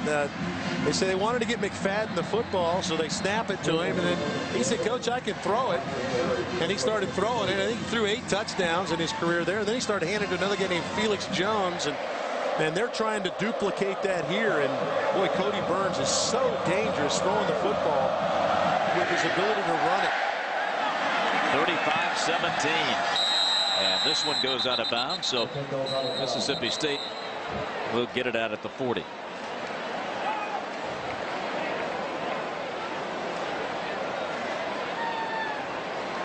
Time now for our kick out of bounds. Well, we have a penalty. The kicking team. And that's ball on will the be placed kick. at the 40-yard line. 1st and 10. Gene Chizik gave us our Geico quote of the week. Of course, he comes as the head man here and before this Iowa State after a magnificent career as a defensive coordinator. And his quote was, I'm simply going to be another set of eyes that can intelligently look at a defense and be able to help. There's a huge, huge difference between helping and meddling. I don't want to be a meddler. Well, it's pretty easy not to meddle when you got a guy like Ted Roof right there, your defensive coordinator, and you got Gus Malzahn as your offensive coordinator. in trusted hands. That man right there can flat coach defense.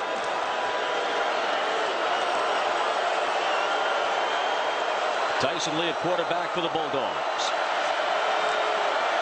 They've trailed 14-0 and now 35-17. Had a lead in between. And the pass is going to be incomplete down the sideline. And it was Marcus Green, the intended receiver, their tight end. Boy, they had that set up really well. They'd run the football extremely well coming into this. And they get a little play fake right here to Dixon. And now they've got the wheel route. Smith headed up the side. I'm sorry, Marcus Green headed up the sideline. And all Tyson Lee needed to do was just a little bit of air under the ball. Let him run to it. A little too flat with the throw. They had a big play right there. Green caught a touchdown pass from Chris Relf in last week's win over Jackson State.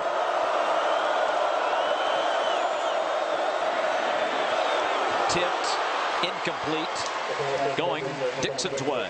Well, what's happened now with Auburn jumping out now 35-17, it's going to begin to force Mississippi State's hand a little bit, and they're going to have to start getting a little bit more aggressive with play calling.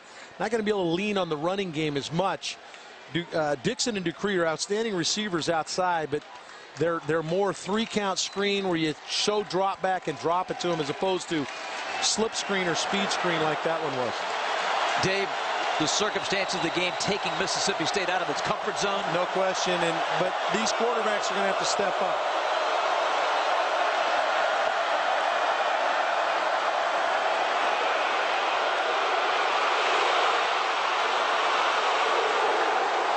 Just nothing doing. The Auburn defense right there.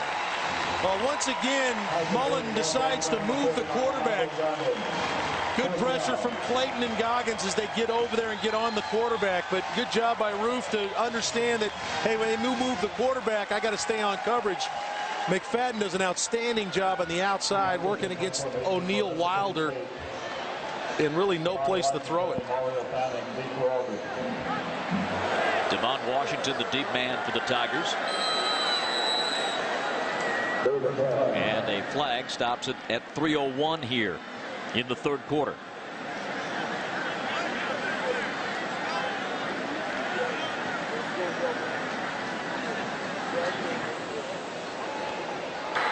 Encroachment on the offense, number 7, 5-yard penalty, remains 4th down. That's an interesting call. Normally, Wade Bonner is one of the gunners or the outside guys on the punt team.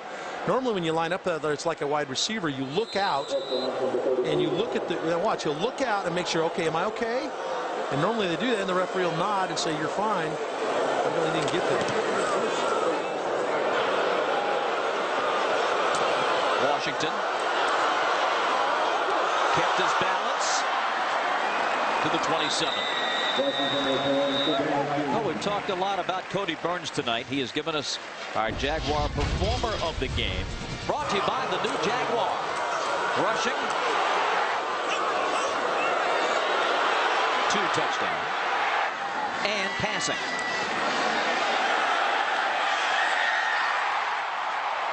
Hey, it's just not Tebow that can do these things. No, and let's not forget on the long Ontario McCaleb touchdown run, he had the key block on the edge that sprung him there. So our Jaguar Performer of the Game, Cody Burns, he's done it all tonight.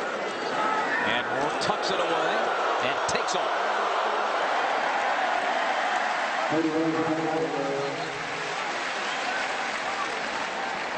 And that will be a first down.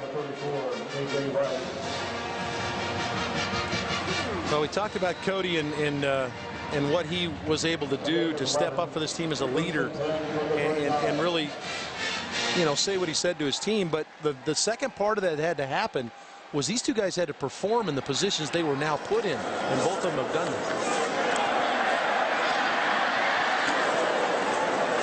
To the 40 goes McCaleb. That would not have been as rosy a story had both of them, or had Chris Todd not played quarterback as well as he has here in the first 7 quarters of football, if you will, of the season, and how Cody has been effective in his role. So credit the 2 players for playing their positions as well.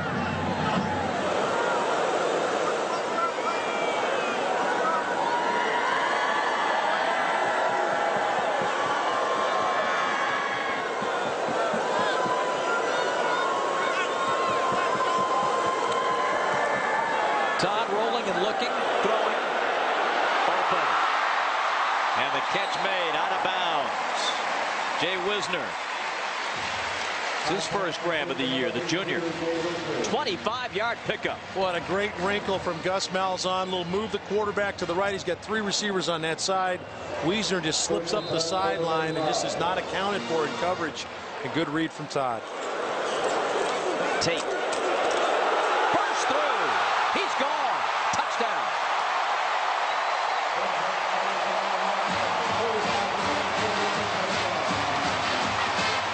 He waited for that hole to open, and he was gone. 35-yard touchdown run. Mike Berry, number 66. We've been talking about him. You're also going to get a block from Byron Isom, 57. The 2 guards. The 2 guards pull out in front. It's the old Vince Lombardi call. We're going to put a seal here. We're going to put a seal here. We're going to run the ball in the alley.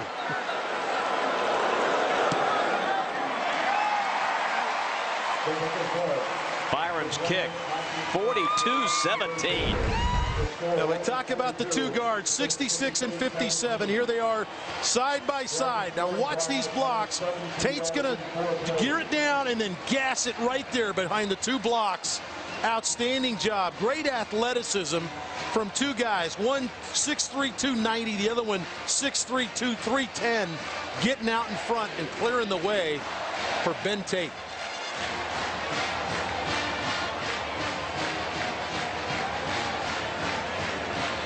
Tate has had a night. 14 carries, 132 yards. Our Polaris hardest working player. And I would really credit Ben Tate coming into the game to really when Auburn was able to take this game over physically. They began running the football downhill with Ben Tate pulling the guards. He was a key to the football game for Auburn to take over. Auburn was playing pretty even up to that point. But to me, Tate was the key to the physical part of the game changing in Auburn's favor. The Tigers have put 2 touchdowns on the board here in the 3rd quarter to expand their halftime lead. Now 42-17. And Mississippi State is really up against it now. And keep in mind, when you look at Ben Tate's night and his numbers, he did not play in the 1st quarter.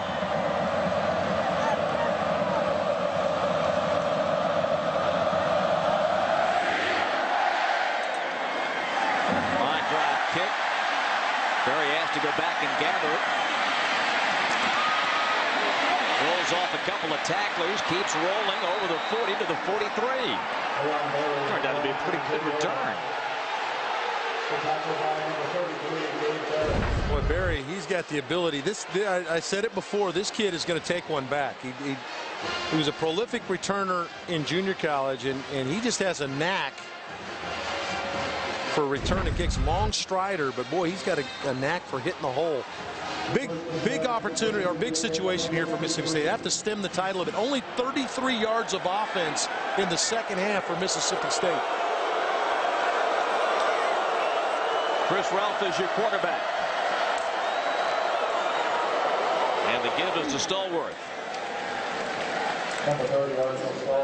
You talk about a young man who has stuck with it and persevered. He's had surgery every year he's been at Mississippi State. Late March of this year, tore the ACL in his right knee, just the latest in a string of injuries. And the young man back last week, 31 yards, and then ran the ball 3 more times to catching passes. He has shown his teammates perseverance.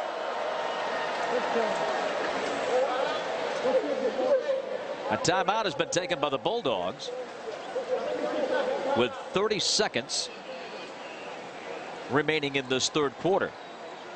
It's the 1st and 2 on the road for Mississippi State, and we will follow them next week into Nashville. Join us for SEC College Football Saturday when the Mississippi State Bulldogs travel to Vanderbilt to take on the Commodores.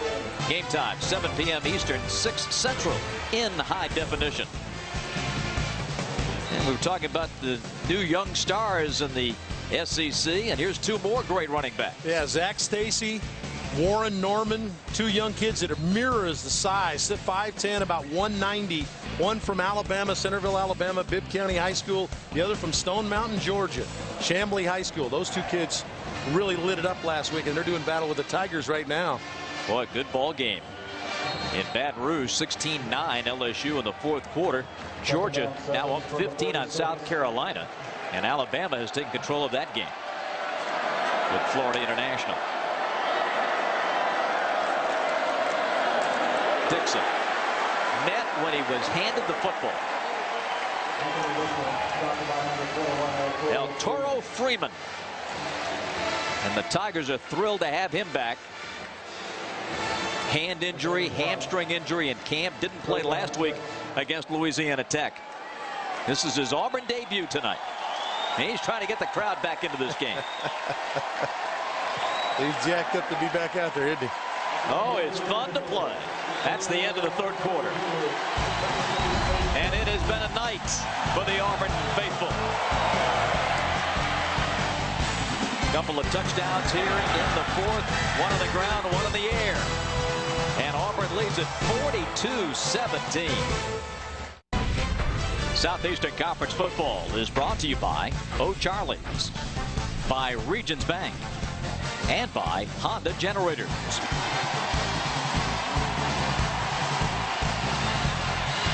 The final 15 minutes of football at Jordan-Hare. Bob Rathman, Dave Archer, Jen Heldreth.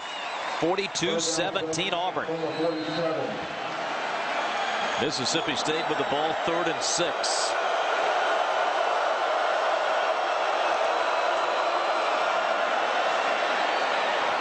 Complete over the middle. And that is into Auburn territory. Brandon McCray the catch, and Nico Thorpe the tackle. But that's not, or is it? Yes, it is enough for a first down. And our Charlie's fan of the game, bringing that hard hat to work tonight. He's had a lot to cheer about. Wonder how he got those beads, David. It looked like if that's his boy sitting there, he's a little disgusted that he took his helmet from him.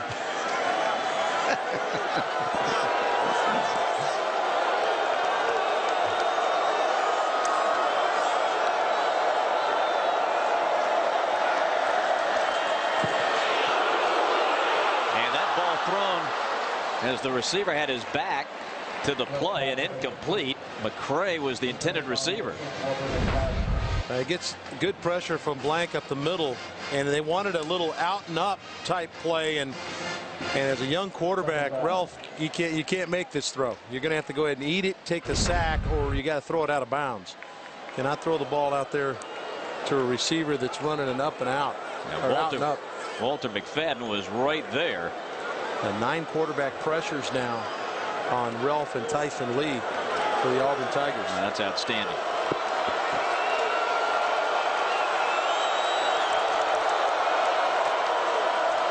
Dixon. 3rd and long coming up. Craig Stevens, yet another tackle. That's his 7th of the night. He had 8 last week against Louisiana Tech to tie a career high. Now, as a linebacker for a team that's playing Mississippi State, you better be able to make some tackles because you're going to have to. You got 2 backs that are going to get to that second level, and as a linebacker, you better really step to fill the hole. Stevens, Bynes, Herring, they've done a great job. Arturo Freeman, they've done an excellent job. 4 receivers. Dixon now getting set at the snap. Ralph unloads to the near side. Bumpus, haven't seen him all night. And Bumpus to the 36. The freshman from Tupelo who had such a big game last week. Yeah, a little surprised we hadn't seen Bumpus. He's a guy that caught 2 touchdown passes last week, and he has that explosive ability. He is a home run type player. He's a guy that Coach Mullen is extremely excited about. He said that, you know, Bumpus did the right thing on the 2 touchdown passes, but made a number of mistakes as freshman will on other plays in the game, and that might have limited some of his play time tonight. Bumpus was the only freshman in the country to catch 2 touchdown passes last week. Ralph now back to pass, sets and throws. And it's complete. Berry still going, did not go out of bounds. Terrific effort, gets it inside the 5. Well, this is a tremendous job by Ralph to hold the ball. This is a play that's going to take some time. And El Toro Freeman is going to get the pressure, the late hit right there, the late pressure on Ralph. Watch Ralph wait. He's got to wait. He knows he's going to get hit. He waits for Berry to clear. And then we talked about this guy's ability to run with the football. He is something. First and goal, Mississippi State at the 3. Leon Berry Jr. from Griffin, Georgia, junior college transfer.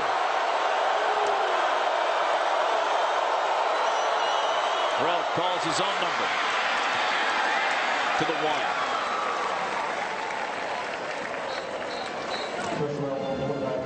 Kind of the off tackle, quarterback power off tackle play. That play very similar to what you would see Florida run with Tim Tebow. Ralph is a big athlete at 6'3", 235 pounds, and he had 82 yards rushing last week, and he's had a couple of big carries tonight.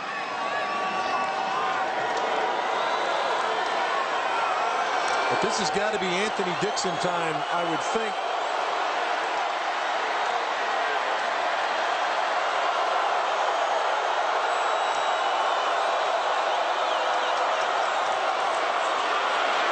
Nothing for Ralph. Well, they motioned Dixon out of the backfield, and Ralph was a little slow getting up.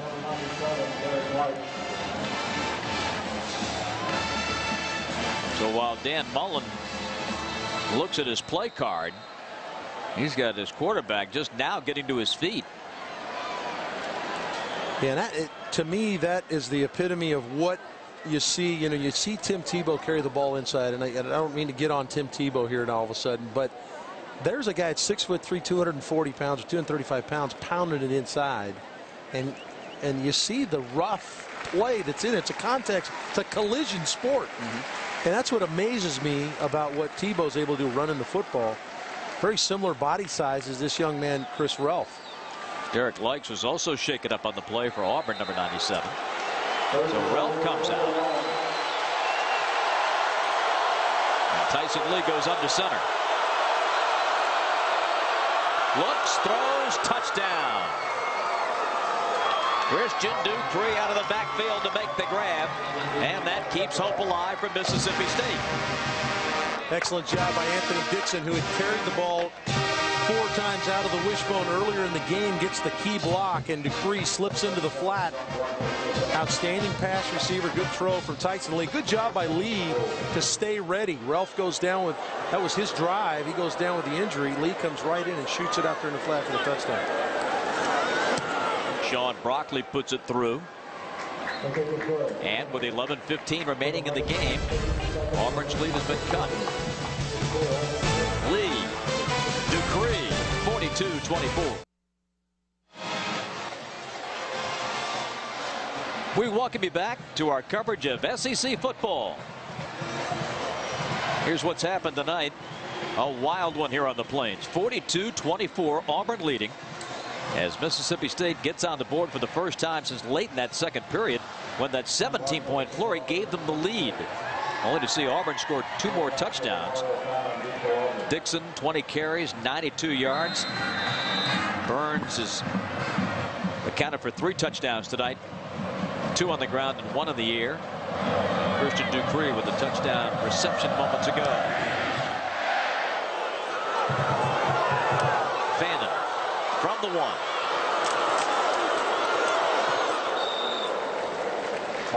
Out to the 25. Time for the Tigers to eat some clock. Yeah, and it'll be interesting to see now if Mississippi State can swell up against the run, because that's what Auburn's going to try to do. And really, Auburn is taking the game over physically a little bit here in the second half, with Ben Tate and their big offensive line coming off the ball. So really no secret of what they're going to try to do. They're going to try to run the football here. Let's go down to the field to Jen. Well, I was just standing behind the Auburn bench while Ted Roof had the entire Auburn defense gathered up. The one player I saw talking, the guy we talked about earlier, Antonio Coleman, who needed to step up and be more of a leader. That's what Tracy Rocker told him, at least on the sideline so far. It looked like he was trying to get his troops ready, guys. Cody Burns takes it out to the 29. Well, Antonio Coleman, we talked about his leadership and his ability to make plays himself, and he made a huge one tonight in the interception return for a touchdown. But now he realizes that you get to this point in the game now you got to close the show. And that's what he's trying to encourage his defense to do. His defense let them go down the field and score. He wants them to tighten up now. We need to close the show is what he's telling them.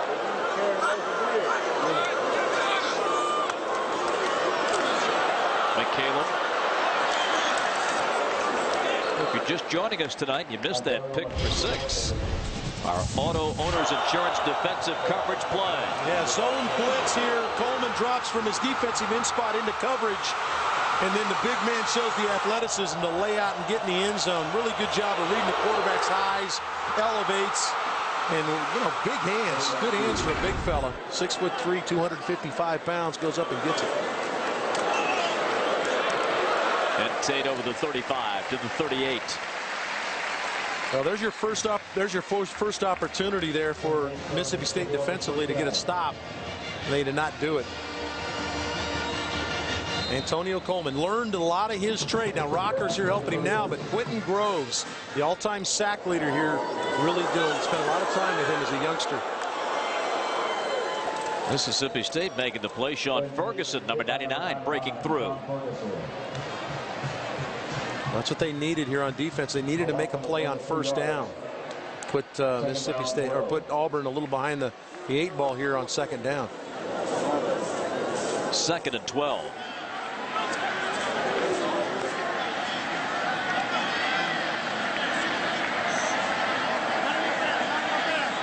Adjusting to what they see defensively from Mississippi State.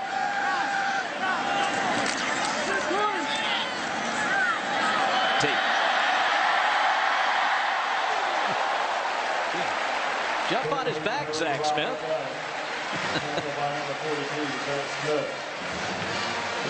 Boy, you got another good block out on the edge. Zach Smith gets the tackle, but it's the block from the right out on the edge, and we're just past that point here. Here's Zach Smith trying to wrap up Ben Tate, and I don't think you go high, but there's the block. Zachary, the wide receiver, and boy, that's close to a block coming back to the inside. Illegal to go low on a guy back to the inside, but he was lined up over Zachary, and the cut block is okay there.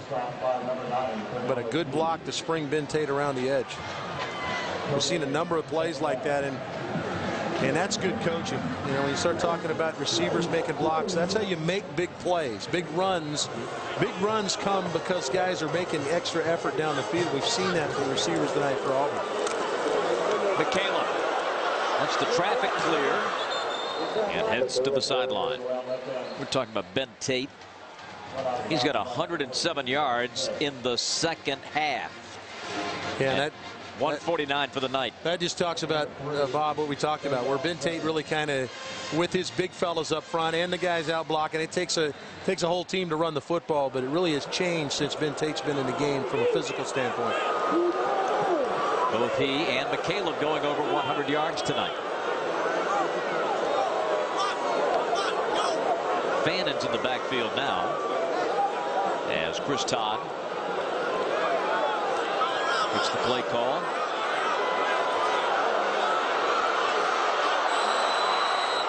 And I think the play clock ran out on him. Well, Gene Chizik ran down the sideline and gassed the line judge for a timeout. Yep, he got it in time. You know, we're going to have to get our crack research unit together and start researching when was the last time Auburn had back-to-back games with 100-yard rushers, 200-yard rushers. So we're headed to the books as we speak.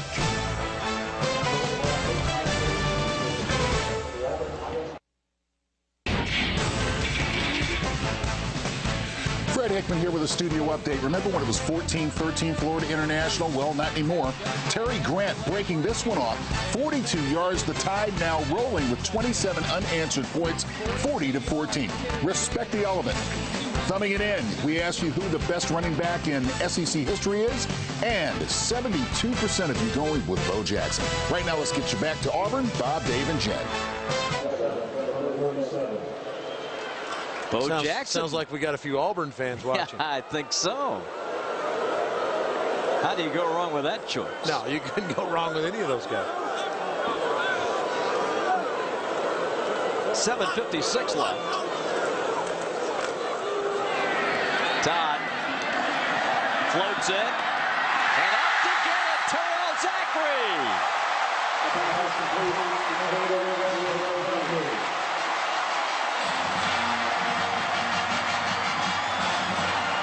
Now, this is a spectacular effort by Terrell Zachary to go get the football. He goes and gets it at his highest point, and as a defensive back in all your drills, you're always taught, go get the ball at the highest point. Well, Zachary beats Smith at his own game. Tate lunging inside the 10 to the 8.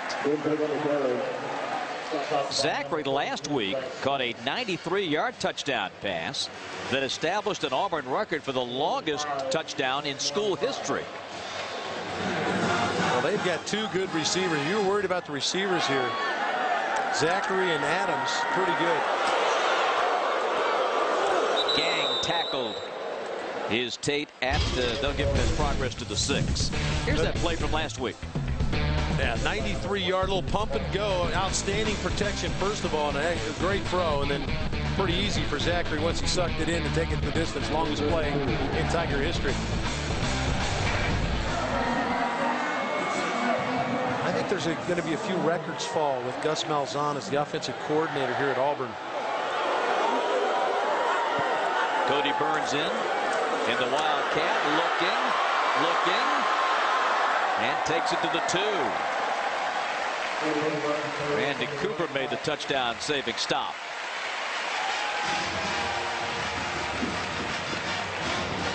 Cody Burns trying to orchestrate a 4th touchdown.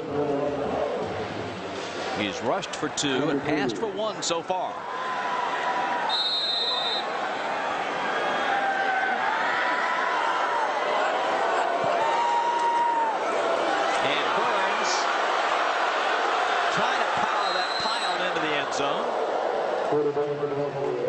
And it will be 2nd down and goal.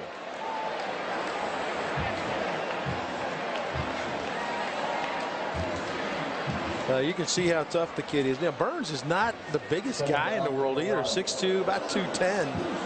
But he's hitting it in there like he's 230. I think he's going to get one more crack at it.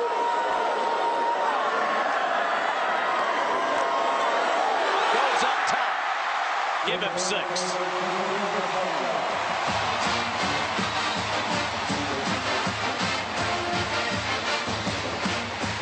Nice work if you can get it. Yeah, well, he's got a group up front that's playing really physical. Mike Berry's had an outstanding game tonight. Another good block from him, Ryan Pugh.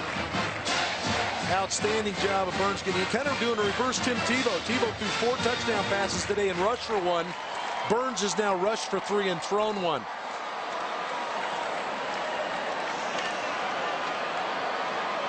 Kyle Love is the injured Bulldog.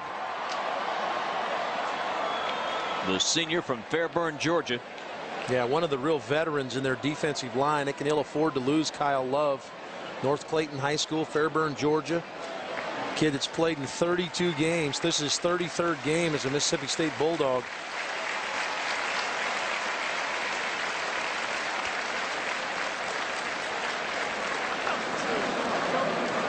Burns and Todd. Look at their nights.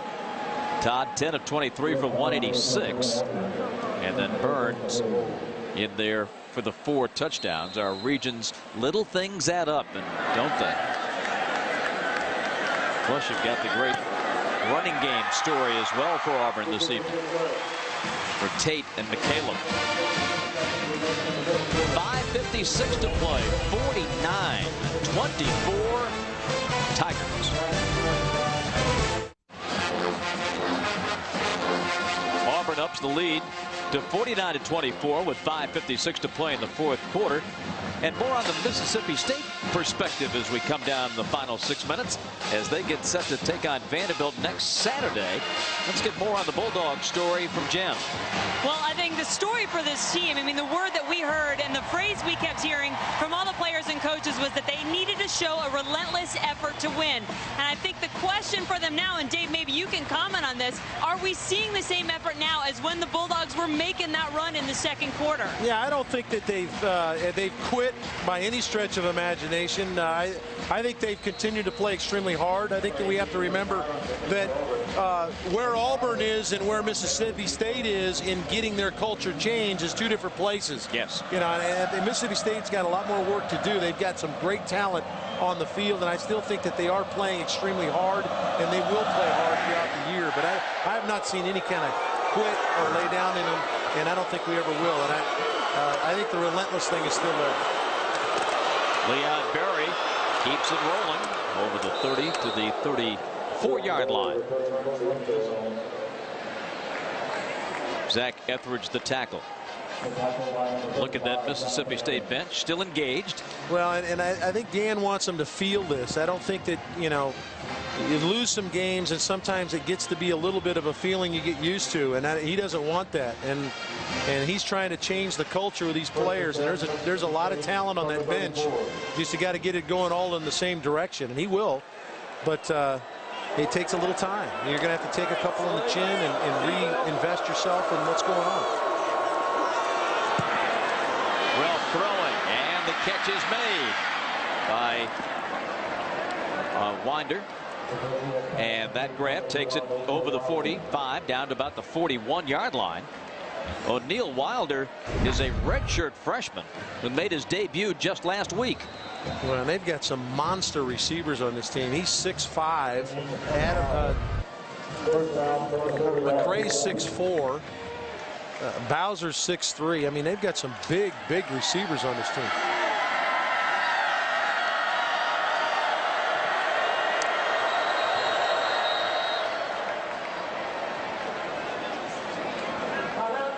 Now Mississippi State takes a timeout with 5:19 to play. This is a 30-second timeout Here in the fourth quarter.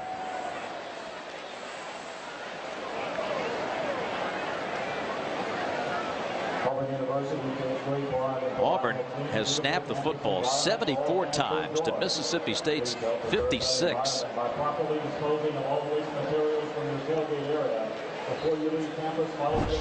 Let's take a look at our HD plays of the game tonight. Phillips HD play right here to McCaleb. Yeah, that's the McCaleb long touchdown run with some really good blocks out on the edge, Bob.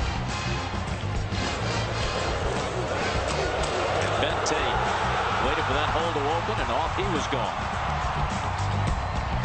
How about those two blocks by the big fellas out on the edge for Tate? I think the theme about those plays of the game right there are the extra effort by guys out on the edge that aren't carrying the ball. Well, guns in, and it's intercepted. At the 19-yard line, Bell with a pickoff. To Charvin Bell, the freshman from Kissimmee, Florida. Loving life after the interception. Yeah, trying to get the ball to Marcus Green over the middle, and this is going to be a learning process, and you'll see Dan Mullen probably talking to his quarterback right now. In fact, he is. He's talking to Ralph as he comes to the sideline. Just a little bit trying to force a little bit too much there, trying to make a little bit too much happen.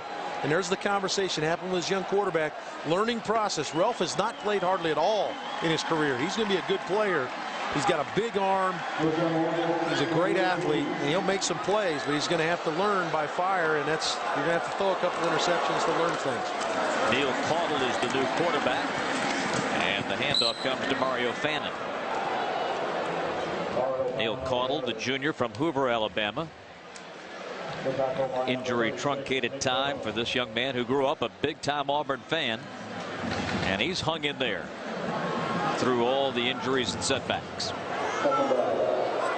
4:45 and counting, fourth quarter, 49-24 Auburn.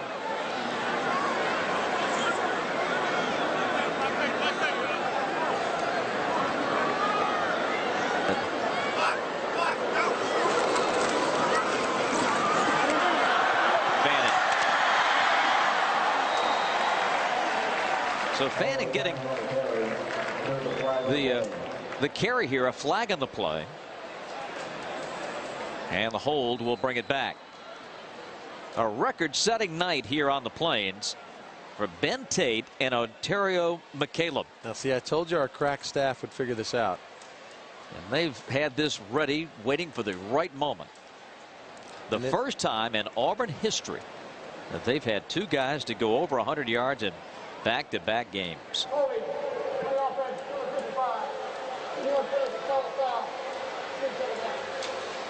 When you think about that, when you think about combos of backs, and the thing that shoots in my mind right away for Auburn is Ronnie Brown and Carnell Williams when they were here together. And those two guys did not go for 100 in back-to-back games together. They're two pretty good backs. They just happen to be making a living.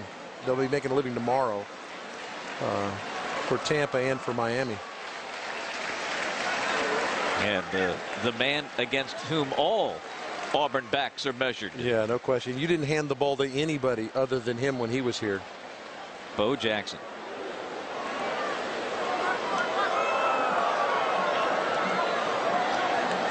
Nick Bell was shaken up on the play, and he is being helped off the field. They need to wait a few more beats to let him get to the sideline. He's one of those freshman football players that they're excited about. See Mullen concerned as he walks out and asks Nick Bell what's going on.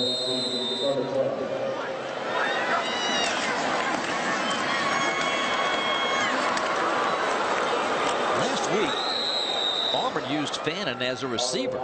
And tonight, much more on the ground. Yeah, Fannin, we talked about it early in the game, his versatility. He and Tommy Trott were the two leading receivers for this team coming back. Both of them had 20 receptions on the year last year. And then Fannin was the second leading rusher on this team last year. So Fannin's versatility of being able to fill in if Ben Tate or something were to happen to the running back, Fannin could easily slide from the slot back to the inside and run the football. And another wounded Bulldog, and that's Carlin Brown. Now, what starts to happen is this is really in the second half become a very physical football game between Auburn's offense and Mississippi State's defense. And as you start to get a little fatigued, some of those injuries start creeping in a little bit.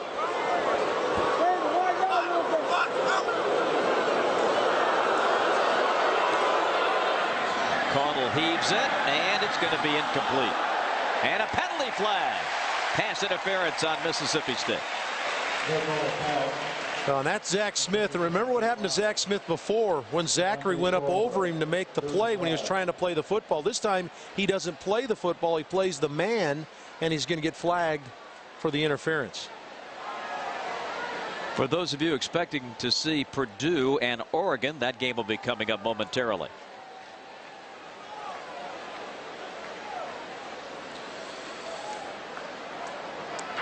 There are two fouls on the play.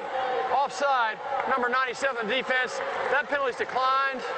Pass interference on the defense, number 42. That penalty is 15 yards in the previous spot and includes an automatic first down. Auburn has really been rolling up the yards in these first 2 weeks of the season. 556 last week against Louisiana Tech. 562 and counting in this one. Here's what happens. We look at Neil Cottle there, the quarterback. We get a shot of him standing there looking for the play on the side. Here's Neil Cottle. There's his mouth guard right there. Okay, when you're the backup quarterback, there's no reason for you to use the mouth guard. And now that he's in the game, he's forgotten that it's on his helmet. He has not used it since he came in the game. So now it's just kind of window dressing for him.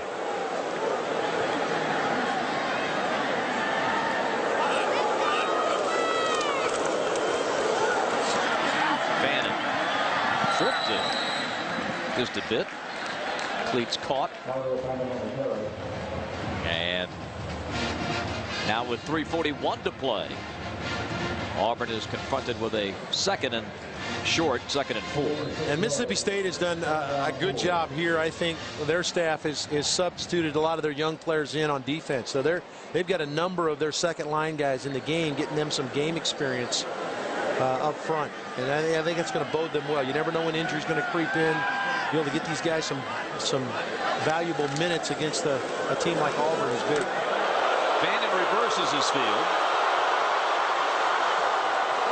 and dives into Mississippi State territory at the 46. First down, Auburn. The 29th Auburn first down. And this is going to push their rushing yardage to just under 400 for the night. Well, Fannin trying to add his list to 100-yard rushers. Good block that time by the quarterback. Neil Cottle got out in front and blocked Terrell Johnson, the linebacker. He's going to start blocking people. He's going to need to put his mouth guard in. 17-yard pickup. And Auburn for the night at 386 rush yards.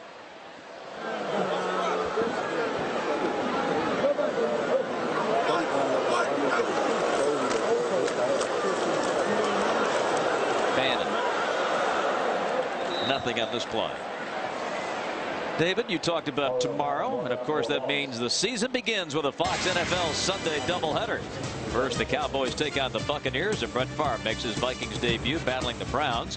Redskins, Giants, 49ers, Cardinals, Rams, Seahawks. The game in your area. The coverage begins at noon tomorrow Eastern, 9 Pacific, with America's #1 pregame show. And then check the local listings for the game and start time in your area. Boy, a number of interdivisional games there. You talk about the Redskins, Giants, to get off to an 0-1 start in the division, or 1-0, whichever it is. That's critical, and it's kind of like play those later on in the year. Eric Smith to the 49 of Mississippi State. Number 32, Eric Smith, ball player. Tackled by number 50, Brandon Wilson.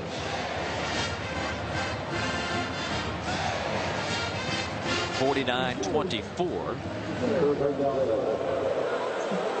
Talked about Auburn's rushing yardage. They are closing in on a school record that ironically was set against the Bulldogs. Caudle unloads. He's got a man. Incomplete. Travante Stallworth was the man, and he nearly came up with a circus catch.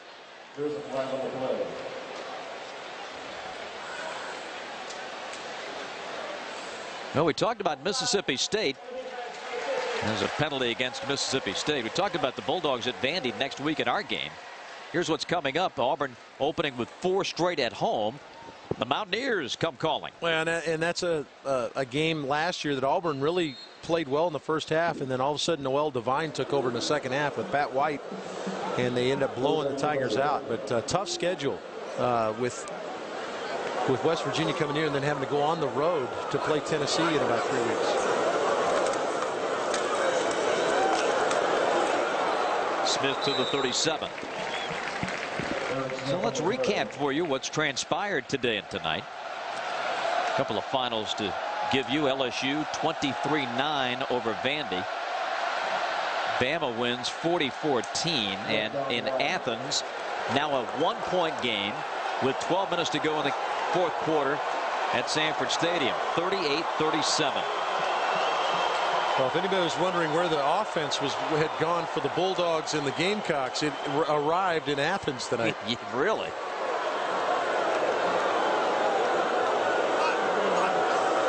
Auburn on 4th down,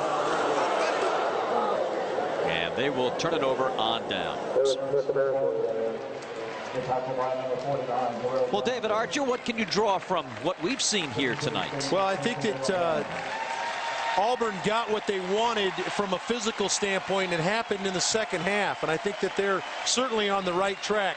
There's a tremendous amount of talent on the other side of the field at Mississippi State, but they've got to find a way to get themselves in position to make some big plays. Didn't make enough big plays tonight. You heard Dan Millen talk about that right before the half with Jen Hildreth, that they need to make some more plays down the field, but they're a little bit younger than this Auburn team is, and so a little bit further to go for the Bulldogs, but they'll give some people some problems. Should be an outstanding game next week with Mississippi State traveling to Nashville to take on the Commodores. Good effort by Bobby Johnson's crew down in Death Valley against the Tigers tonight. And Gene Chizik and his Auburn Tigers go to 2-0. Handshakes all around by the coaching staff as they put up 49 points and missed a school record on the ground by 13 yards. So Dan Mullen comes across the field to shake Gene's hand. And this one is in the books on the Plains. Our final score, Auburn 49 and Mississippi State 24. So Auburn goes to 2-0 and 1-0 in the SEC. Well, with a big game coming up against West Virginia, so they're set up to where they want to be. They showed that physical play. Now Dan's got to take his team on the road, young team on the road again, and see if they can try to find their way into an SECW. And we will follow them to Nashville next week. Join us again as we bring you SEC football. Mississippi State against Vanderbilt. And that is our SEC Saturday game beginning at 7 Eastern Time, 6 o'clock Central. For Dave Archer and Jen Hildreth and our entire crew from the Plains, this is Bob Rathman saying so long, everybody, from Auburn, Alabama. War Eagle, 49-24.